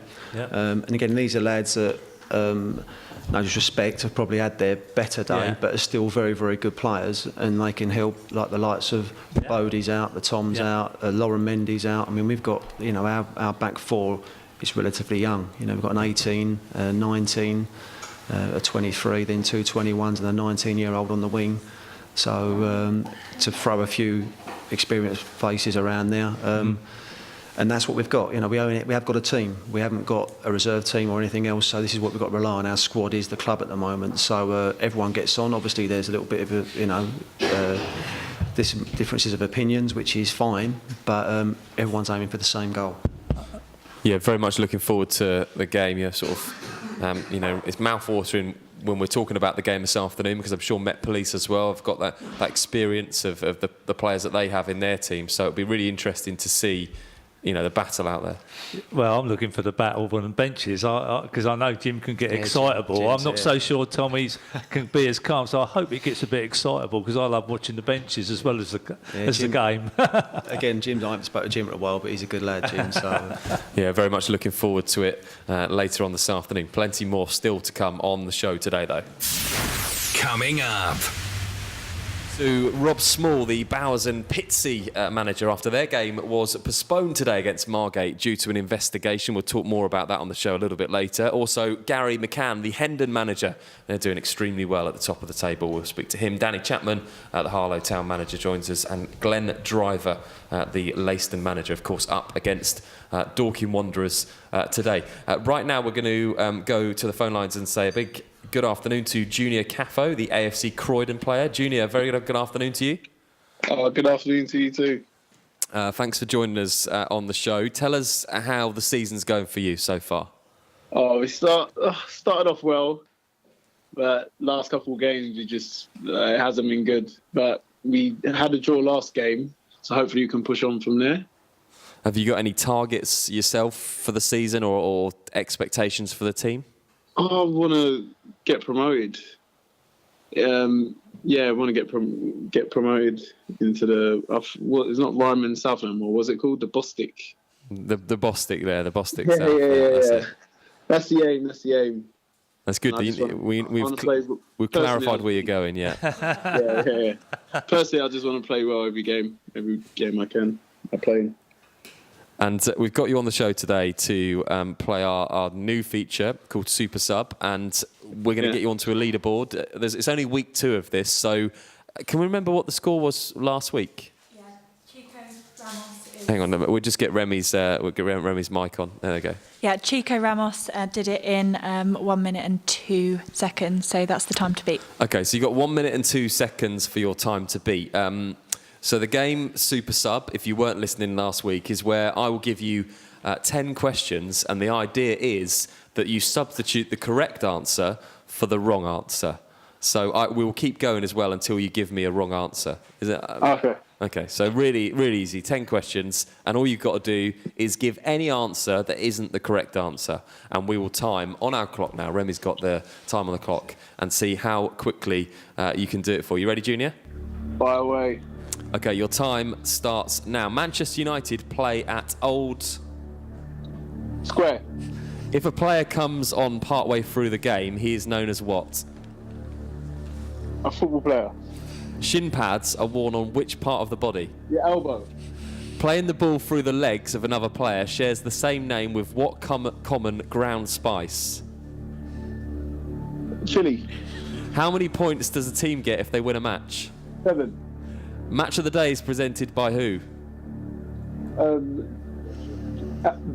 Claire Model. Finish the team name. Corinthian. Madrid. Who holds a flag during a match? A kid. Which city do Aston Villa play their home games? Emirates. How many corners are there on a football pitch? 22. And stop there. Right, so... My God, how's that so hard? it is harder than you think to play that game. What did we do it in, Rem? Okay, so Junior goes to the top of our leaderboard after doing it in 56 seconds. There we go. That's not bad, Junior. 56 seconds. No, you got your timing wrong. I thought it was 40. No, it's 56 seconds. There we go. It was good, and it is much tougher than you think to come up with. Yeah, you've got any answer in the whole world apart from the right one. But you did well. You got through them all. I particularly liked that the city that Aston Villa playing in the Emirates. The presenter of Match of the Day was Glenn Hoddle, and what was the Corinthian Madrid are playing in the Bostic South. And we've got kids holding flags during games, which is nice. You did really well. Best of luck for the rest of the season, Junior. Thanks ever so much for coming on, and you are top of our leaderboard. Thank well you. done, Junior. Well done, mate. I never thought you could do it. There we go. Oh, thanks, Vic. Brilliant. We wish Junior Caffo all the best of luck, as we said, for the rest of the season with AFC Croydon. Don't forget to get in touch if you are a player across any league across the south of non-league football and you want to get involved in Super Sub. We're going to keep our leaderboard going, and we're going to try and get a couple of players on each week to build up that leaderboard. Official BOTN. You can message us, get in touch with us, and we'll get you on to the show. Right, I mentioned that Bowers and Pittsey's game against Margate today has been postponed due to an investigation. I caught up with Rob Small, the manager of Bowers and Pittsey, yesterday to find out a little bit more. So yeah, it is an interesting situation with you tomorrow. Obviously not having a game in the FA Trophy. You were due to play Margate. Can you tell us anything that you've heard so far, or when the decisions will be made to do with that? So there will be a hearing on Wednesday the 15th. And is that something that... Is it something that you're aware of during the last round or afterwards, or when did you find out that this game wouldn't go ahead? So we were made aware of the charge on Wednesday evening after the game at Egham. But the issue arose over a week beforehand, which we alerted the FA to proactively and were told to proceed with the replay at Egham. And we'll just talk about that Egham game for a moment, because actually the game was a brilliant win that went to extra time, and you managed to dig deep and get yourselves through. It was probably the most fascinating game of football I've ever been involved in. Not necessarily maybe the best result that I've ever had, but in terms of an action-packed game and seeing things that you think you'll only perhaps see once or twice in a career, it was right up there. Our goalkeeper equalising for us in the 94th minute after we'd conceded in the 92nd was something that's very difficult to put into words. The feeling and whatnot that goes with that. And overall for you in the season so far, I know when we spoke last time you were happy with the progression of the team, and you're right up there in the mix, as they say, in the playoff positions, and the run of form has been really good. Yeah, we are doing really well. I think that you have to be mindful of the fact that the amount of games played very uneven at the moment. So there are a lot of teams around us that have played a lot less games. So league position perhaps isn't too relevant at this stage, but I think we've won 9 out of 16 games, which I think is a decent return in a tough league. And we've probably ruined moments where we could have had more points. So, you know, in terms of our expectation and the resources available to us, you know, I think our players are doing a really, really good job. And we're competing week in, week out, which is obviously from a manager's point of view, you know, absolutely brilliant. And what do you do this weekend? The fact that you haven't got a game tomorrow, what will the plan be? How does a football club readjust on a Saturday without a fixture? So we have decided as a whole football club to have a weekend off, to step away from the football this weekend. Clearly, you know, whether we think the decision to charge us is right or wrong, no matter what the outcome is, it's still really disappointing to not be going to Margate this weekend. We worked really hard for that and we deserved that. The draw, you know, we'd had 2 replays, one at Deer and one at Egham, and, you know, our players have done brilliantly. And I think that, you know, it's a very disappointing moment for all of us not to be going to Margate on Saturday. So we've given everyone a weekend off, step away from football, get over the disappointment and recharge the batteries, because there's still a long way to go this season, and we'll get back to work on Tuesday. Have your say. Get in touch on social media. Just search official BOTN. Yeah, Rob Small there, the Bowes and Pitsea manager, and you could tell he couldn't really talk about things that were going on with this ineligible player that was played, and it's really disappointing for them. And it must be hugely disappointing for all the players, because they had such a great win in the last round, scoring 5 goals, and they can't play today, and we don't really know what's going to happen with this. Decision's going to be made on Monday. Have you ever been in that position? No, I haven't, not from memory anyway, and so it must be very disconcerting for Rob and all those players. And as I've said to you, I've sort of grown attached to that club. It's a little club in Essex, got a lot of time and effort, time for those people down there. They made us really welcome. So yeah, I sympathise a little bit, but it's intriguing at the same time to see what has created this hoo-ha, whether it was just a player didn't sign forms on time before the game, or, you know, clerical things happen and secretaries are put under lots of pressure, which us managers don't realise, you know, to get these players signed on, and if they've not been cup-tied, if they've played for another team, who knows? Obviously it's going to come out in the next day or two. Hopefully it's, you know, they let the game go ahead and not just give a bye to Margate. Yeah, we'll watch that with interest to see if that tie is in fact replayed or Margate do get through. We hope not, because it's always good to see football played. Next up is Danny Chapman is on the line, the Harlow Town manager. Very good afternoon to you, Danny. Danny Chapman, the Harlow Town manager, you there? We seem to have lost Danny. Not quite sure. Danny, are you there? No, we seem to have lost Danny. We'll try and get him back on the line. Just going back to the Bowes and Pitsea thing. Have you ever experienced anything like that, Tommy? Yeah, we actually we had young Joe Denny on loan from Ebbsfleet last year, and we didn't realise that we, even though we had him good 2 months, 3 months, but we didn't ask permission for him to play in the League Cup. Bear in mind that Ebbsfleet aren't even in the league, and we beat someone in extra time when actually Joe actually got knocked out in that game as well. But we won the game and then got thrown out because of that.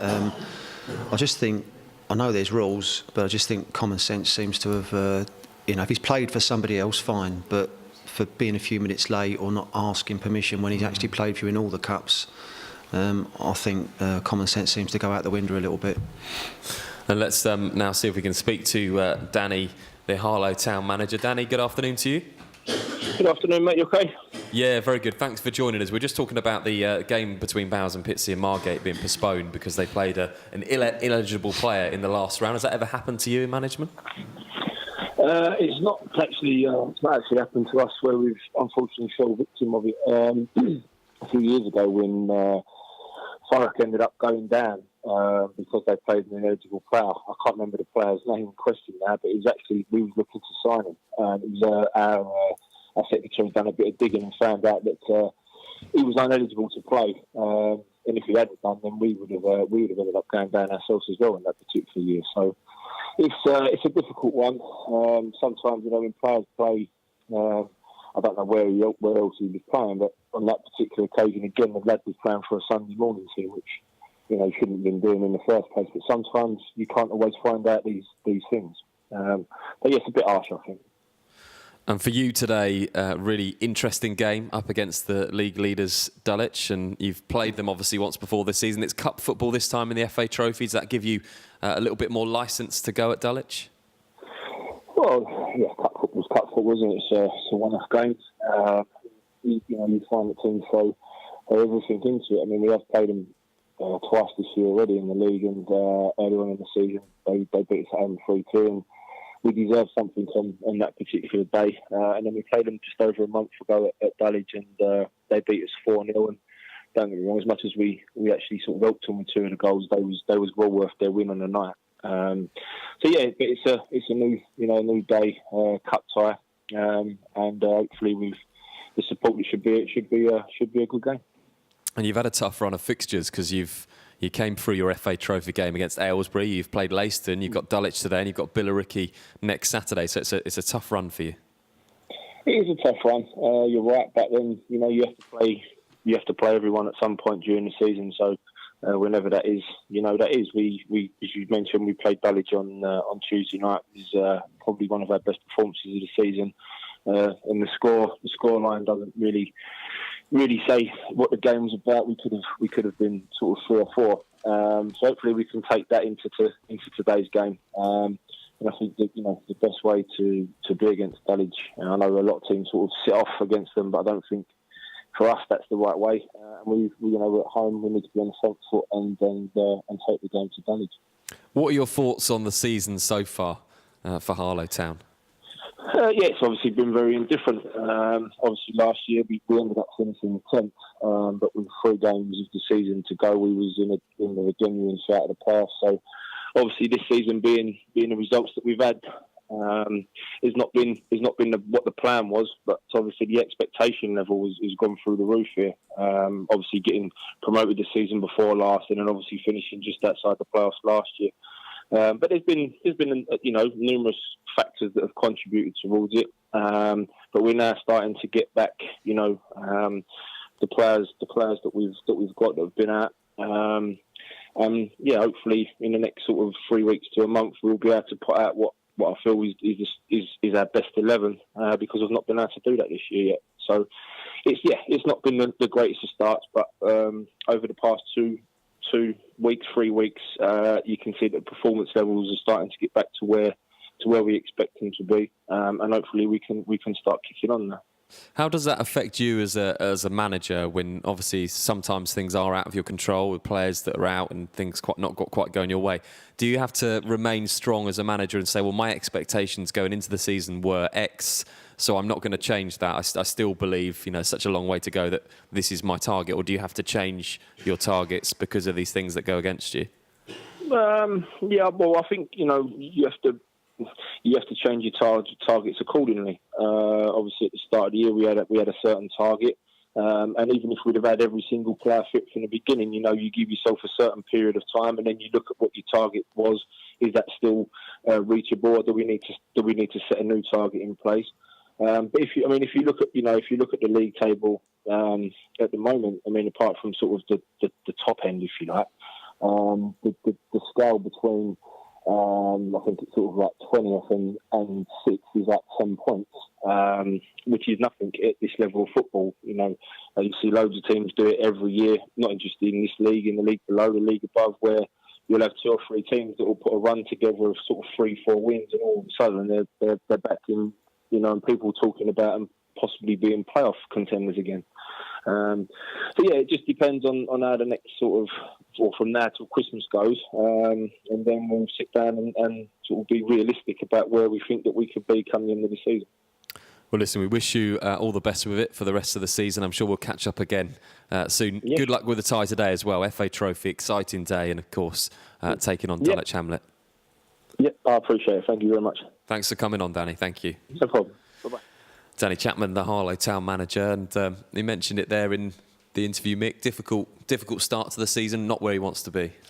Yeah, he signed a few new players, and it doesn't seem to have worked out for him, those new players. I think he's lost that sort of catalyst of what they had last season, and it's taken him a while to get the boys gelled back together again and sort his team out. And I think they probably now on the up a little bit.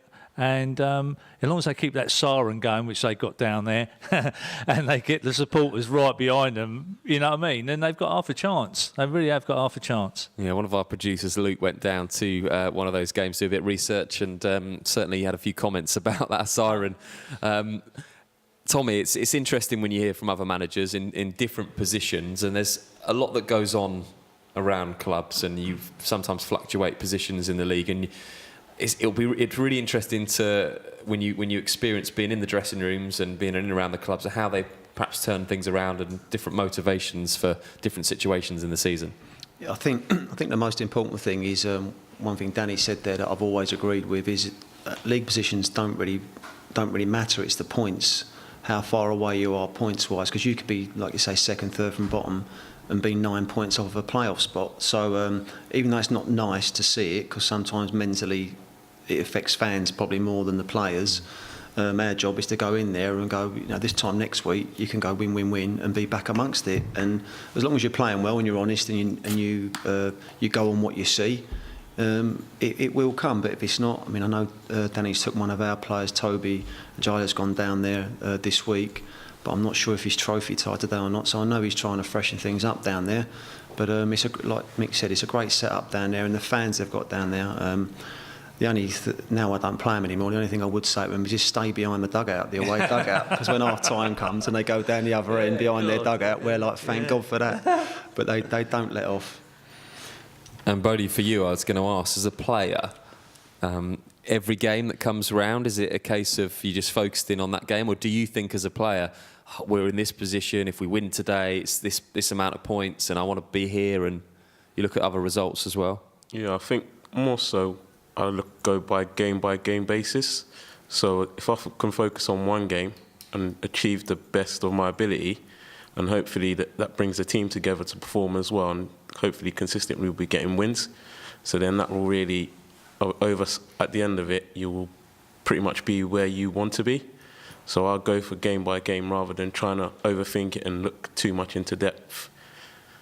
Leave that to the management now. Yeah, Leave that for the managers to worry about. And now from one manager who's down at the bottom of the table to another who's had an incredible start to the season up at the top. I caught up with Gary McCann, the Hendon manager, yesterday. Yeah, we've had a good start. We've had some defeats in there, Ben, but we've also had some wins that could have gone either way. I mean, we were, a very young group of players that are sort of learning on the job, as you say, and it's a fearless group at present. It's offensively as strong as I've had for a long while, and it's been a really pleasing start to the season. But as you just said, it is just the start. There's a lot of strong teams up in and around the higher ends of the league now, and it's about staying there now. I don't know if you know this stat, but you've made the fewest changes to your side out of all the Bostik teams, with 7 players making upwards of 15 appearances so far. Yeah, I think that's been the big. I actually spoke about that exact fact with my management of how settled we've been. I think my back four and goalkeeper have virtually played all of those games. We lost Sam Murphy for a short period due to work commitments, and Ollie Sprague come in. But outside of that, the back four has virtually been as it is, and that's been a big plus for us. I mean last season and the season before last, it was well documented how tough it was for us, but we just couldn't get a settled side, Ben. And what we found this year on the back of sort of the successes we had towards the end of last season, result-wise, we've been able to get a stable ship. And when you've got a settled, stable side, it's a lot easier to work with. I mean, it's a group of players that are very much playing for each other. As I've just said to you, it's a very, very young group. And that back four I've just mentioned, we've got an 18 and a 19-year-old that's virtually played every game. So that tells you in itself it's a youthful side. But it's a side that's, that I'm really enjoying working with at present. And when you look at the team, do you, game by game, week by week, change your expectation of where you think this team can finish this season? Well, I think any realistic target for I'd say 75% of the league is playoffs, Ben. So that hasn't changed really. In terms of where we're at, I think everyone's going to do their utmost to hang on to the tails of Billericay. Obviously, Dulwich have got out in front, but I think Billericay have got a huge amount of games in hand due to their cup exploits. But I think we're all fighting for playoffs. I honestly do believe that. I think, as I've just said, we'll all do our utmost to hang on to the coattails. But it's very much playoffs were the target from the start, and they are still now. And you've got the top scorer in the league so far. Nico Muir scored 13 goals this season in the league. And if you have a top goal scorer like that in your team who's going to get into double figures and hopefully, I'm sure, get into the 20s, then it gives you every opportunity. Yeah, I think any team will tell you if you've got goals in your team, it's a platform to build from. I mean, obviously you build from the back. I think your successes at any level are started from your defensive structure. We've worked hard with the goalkeeper and the back four, and the defensive midfielders this season. But in Nico, we knew the talent. I've known Nico since he was a kid. I took him as an 18-year-old off of the Parks. He wasn't quite ready for us when I took him, but I put him out on loan to 2 or 3 different clubs, and he sort of went and followed the money a little with different teams, which again a lot of young players do. But he ended up back at Northwood, the side that we sent him out to, Ben, and we took him back this time last year, the summer of last year. But we didn't manage to get him contracted, and Leiston come knocking and obviously offered him a package that he couldn't turn down. But the logistics of a lad from Islington travelling to Leiston, didn't work out, and it wasn't long before he was, he reached back out to us in the summer, and it was an easy conversation with the chairman and the board to do our utmost to add him to the squad. And I know you won't want to look too far ahead, but when I've got you on the phone, it's only a week and a half away. You're at home to Dulwich Hamlet, a game that we're going to be at and covering. It must be exciting, certainly at the early stages, to be involved in games like that, where it will be 2 teams, whatever happens next Saturday, that will be right at the top of the table. Yeah, they're a side that I think we as a management team, as a club, have the utmost respect for. Gavin and Junior's close friends of mine. We played them a couple of months ago, Ben, and it's really backs to the wall stuff for us, and really tested our resolve defensively, and we managed to keep a clean sheet on the evening and nick a very, very late winner, which anyone at the game would tell you is maybe a little unjust, but it was a win that definitely played its part in forming the belief and confidence that sort of took us through that sort of period that followed. Back of the net, where it matters. So Gary McCann, extremely happy Hendon manager at the moment. If you are watching on Facebook and Twitter and you've noticed that a couple of us have just put jackets on, it is because it is like the outdoors in here. Now, I think that is probably our own fault because we switched off the heaters, but they're really loud, and for a radio show it doesn't quite work. So we switched off the heaters and we've had to deal with that for the last couple of hours. Which is why I'm now in my coat, just in case you're watching on Facebook or Twitter. Anyway, getting back to the interviews, and Gary McCann, extremely happy. Mick Hendon doing ever so well, and another one of those teams, like we talk about Met Police today, that have kind of took people by a little bit of surprise. Well, not a lot of us in the game wouldn't probably be surprised about that. They had one off season last year and didn't pay the price, thankfully for Gary. But previous seasons, they've always been there and thereabouts. So I think they've lost the McLarens. I don't think that they're playing for him now. I think he's mixed it up a little bit. And they got themselves together.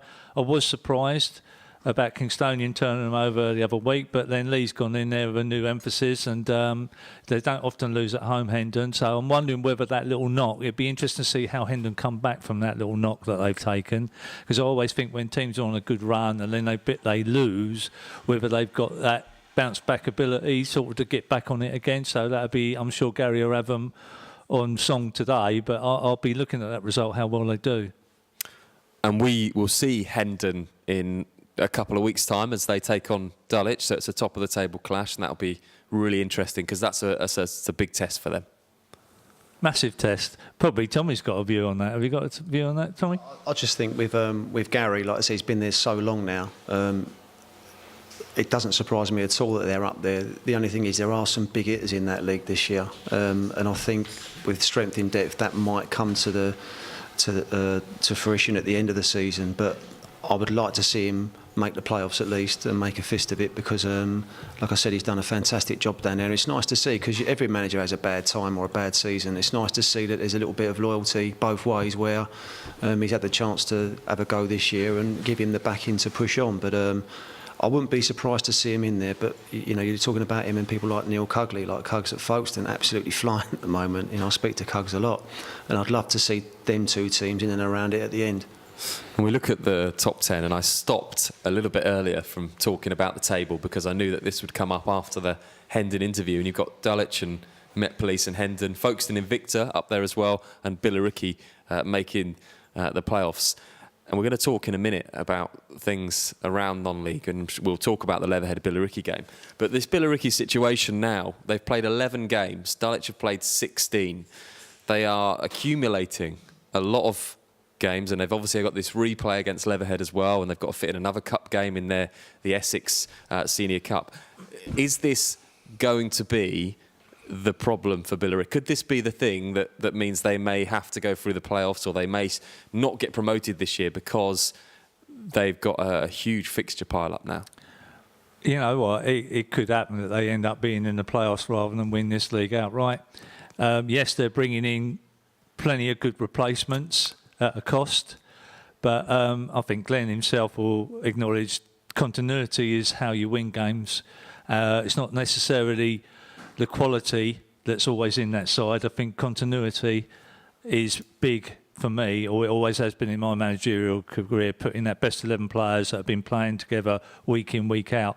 When you're bringing in players of the high quality, which Glenn's obviously brought in, they don't just naturally, that they should do because they're experienced players, but it doesn't normally always happen. They just fit in and they've just replaced that guy like for like, and it all ticks over nicely. And I think that might pay a little bit for Billericay for winning the league, but I feel that they've probably got enough in the tank to be playoffs, definitely.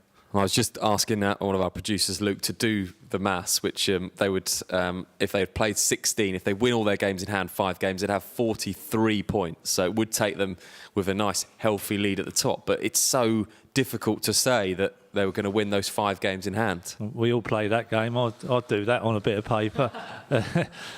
Us managers love to put it on paper and it looks all good, but in reality it just doesn't work out that way.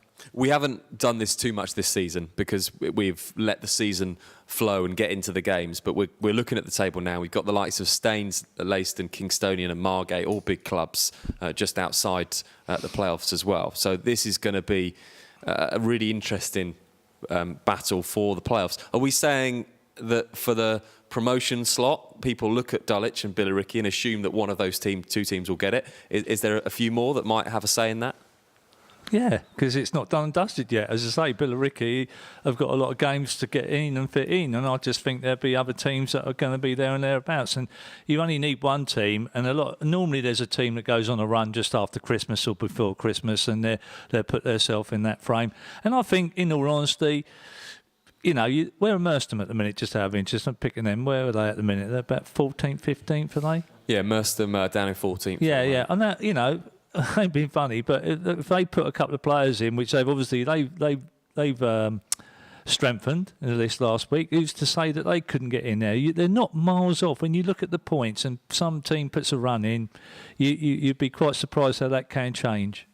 Let's have a look around non-league then and a few stories, and let's start with Billericay. Obviously the game against Leatherhead that was drawn, a really fascinating cup tie that we were at, and they've got the replay again on Thursday evening, which will be another Bostik League show on Thursday night. Yeah, but that's our featured Bostik show this coming Thursday. Looking forward to it. I think we've got Frank with us on the co-commentary, so hopefully people like Tommy, ex-Leatherhead player, and that might listen in and maybe listen to us, maybe other people that might be commentating on that evening. just looking at some other non-league news that I just picked up on, obviously Dulwich's woes from the ownership of their ground and how they're going to pay the players' wages and all the money they've got to pay out for running that ground and what have you. So there are big issues up there behind the scenes. And that is a big issue. I saw a couple of tweets that Dulwich themselves are retweeting about how they can save the club. And to see a team that have the fan base that Dulwich have and be where they are in the league, everybody just assumes almost when they're putting these tweets out about they're trying to save the club.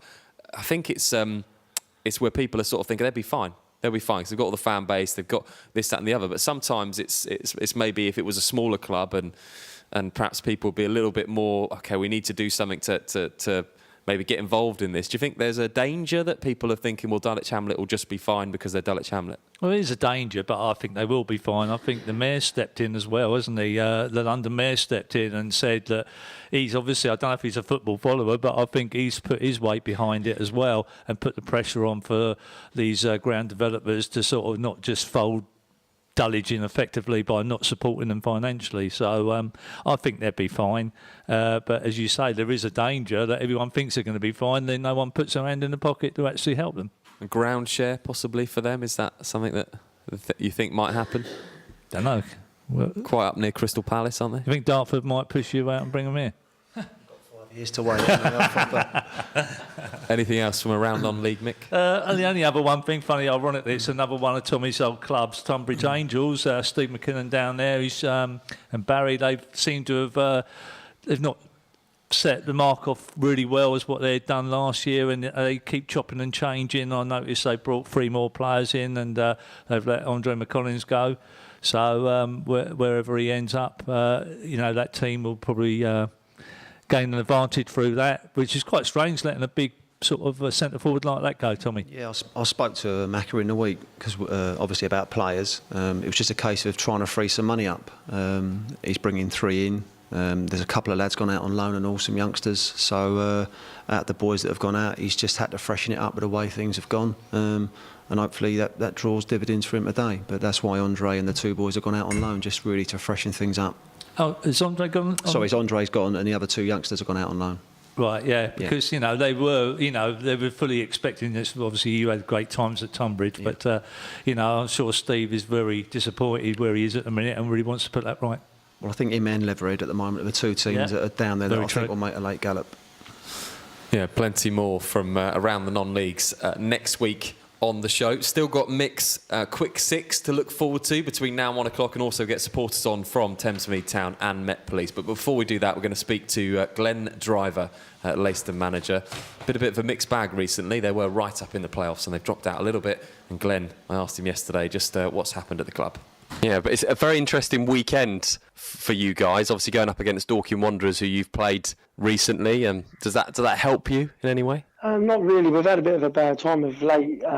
We've sort of had 7 of our 16-man squad out, so we've got 1 or 2 of those back for this weekend. So we go to Dorking a lot stronger than what we have in recent games. So it's a game we're very much looking forward to. We've played them twice in the league and we've come out on top in both of those games. But obviously Mark has had a lot of injury worries himself over the last 2 or 3 months. So we go there with confidence and we know it'll be a tough game. I asked you this question last time about targets, and you said you gave an honest answer about improving each year.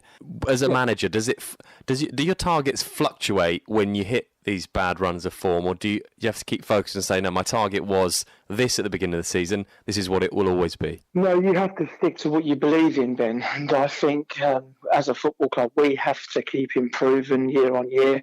We have to keep making sure that we put bums on seats, playing an attractive football. Yes, obviously we want playoffs. But like I said, last year I wanted to, have the highest points tally that we ever had as a league club. And I've got to try and beat that record this year to take us forwards. And when we get players back, teams know, and I suppose managers have looked at our results and thought, how come we haven't got a result there, or how come we haven't got a result there? But like I said, I don't just put it down to injuries. We've lost a little bit of confidence because we've had to play so many away games.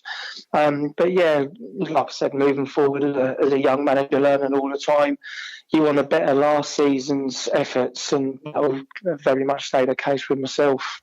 an FA Trophy. Always exciting to be involved in cup competitions, and this one, the road leads to Wembley. So is that something that you use tomorrow before when you give your final team talk before the team goes out on the pitch? Yeah, well, I had my best ever result as a manager at Folkestone last time. I won't lie, Folkestone, at the home game, we drew 1-1 and we should have won that game. And we went on the road, and that's when our injury problems really, really started. And we went there with a very, very weakened side. And to be fair to Folkestone, they gave us a good hiding. I mean, they missed so many chances, Ben. It was unbelievable, really.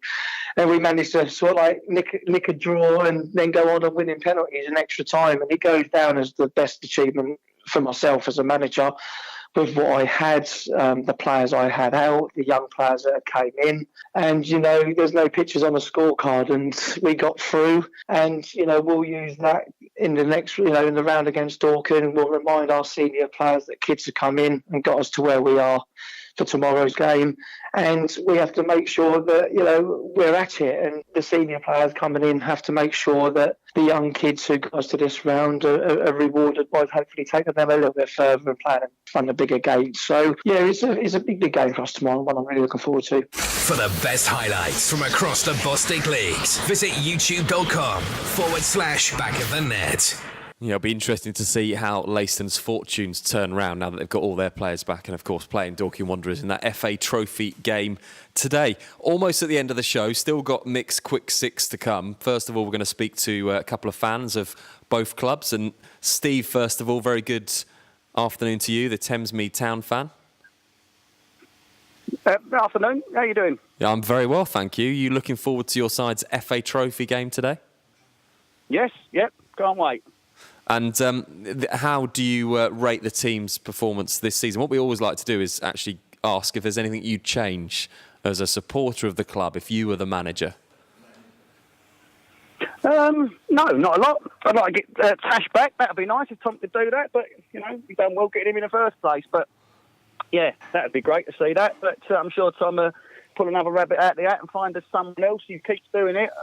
Whether he can do it to the end of the season, it'll be a virgin on a miracle, but he's doing a great job at the minute. So, yeah, let's see. As he's right next to me, can I ask him? You're going to continue to pull rabbits out of hats? Yeah, Tash came in and had a great time with us. I think he got 9 in 10, and then at the end of the day, he had to go back to Tunbridge. Which, when he's not your player, you just got to get on with it.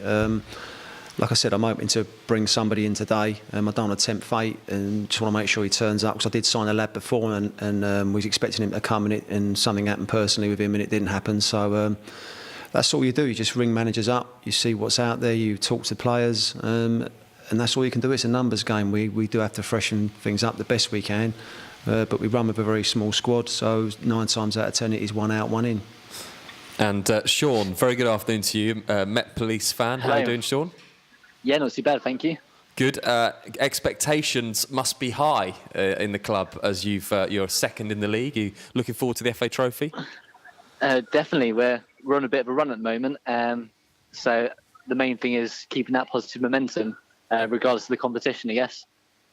It's 11 games unbeaten now. And I think regardless of it not being a league game, the club, the players, the team, the manager would absolutely hate to lose that run. They want to keep it going for as long as possible because the football they're playing is efficient. They're getting goals. So, and anything that you change as a Met Police fan, if you could manage your team, any difference?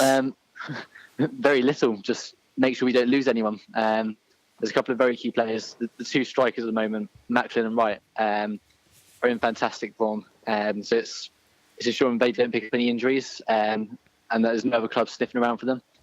But other than that, I think it's the manager's got to do all he can to keep the momentum going. Okay, no complacency. Prediction time. Steve, what's your prediction for today's game? He's still there, Steve? What's your prediction for today's game? Hello, can you hear me? Yeah, I can hear you. Yeah, what's your prediction, Steve? 1-0. 1-0 with a mighty Mead. Okay, 1-0 Thamesmead Town. Sean, Met Police fan, what's your prediction? We're scoring a lot of goals, but still leaking a few at the back. So I'm going to go 3-1 Met. So 1-0 for Steve and 3-1 to Met Police for Sean. Going to be an interesting game. Thank you ever so much for coming on, and enjoy the game, both Steve and Sean, our fans, today. I'm sure it's going to be a highly entertaining game, and it's going to be a highly entertaining finish to our show, as always, because Mick now has his quick 6 questions, which today, Mick, I'm going to add something to your 6 quick questions and just give it a little bit more prestige by just giving it a bit of atmosphere. So 6 questions for Tommy. Off you go. Can we do this weekly, that music? I like that. Right. Most arrogant manager you've met? Oh, you're joking. Come on. I don't know. To be honest, there hasn't really been that many I've turned around that I'm not having. But if I have to say one, I would say Hampton and Hayes Heading manager Tristan Lewis. Thank you. Football quote that you say a lot? Not him again. Funniest thing that you've seen at a football game?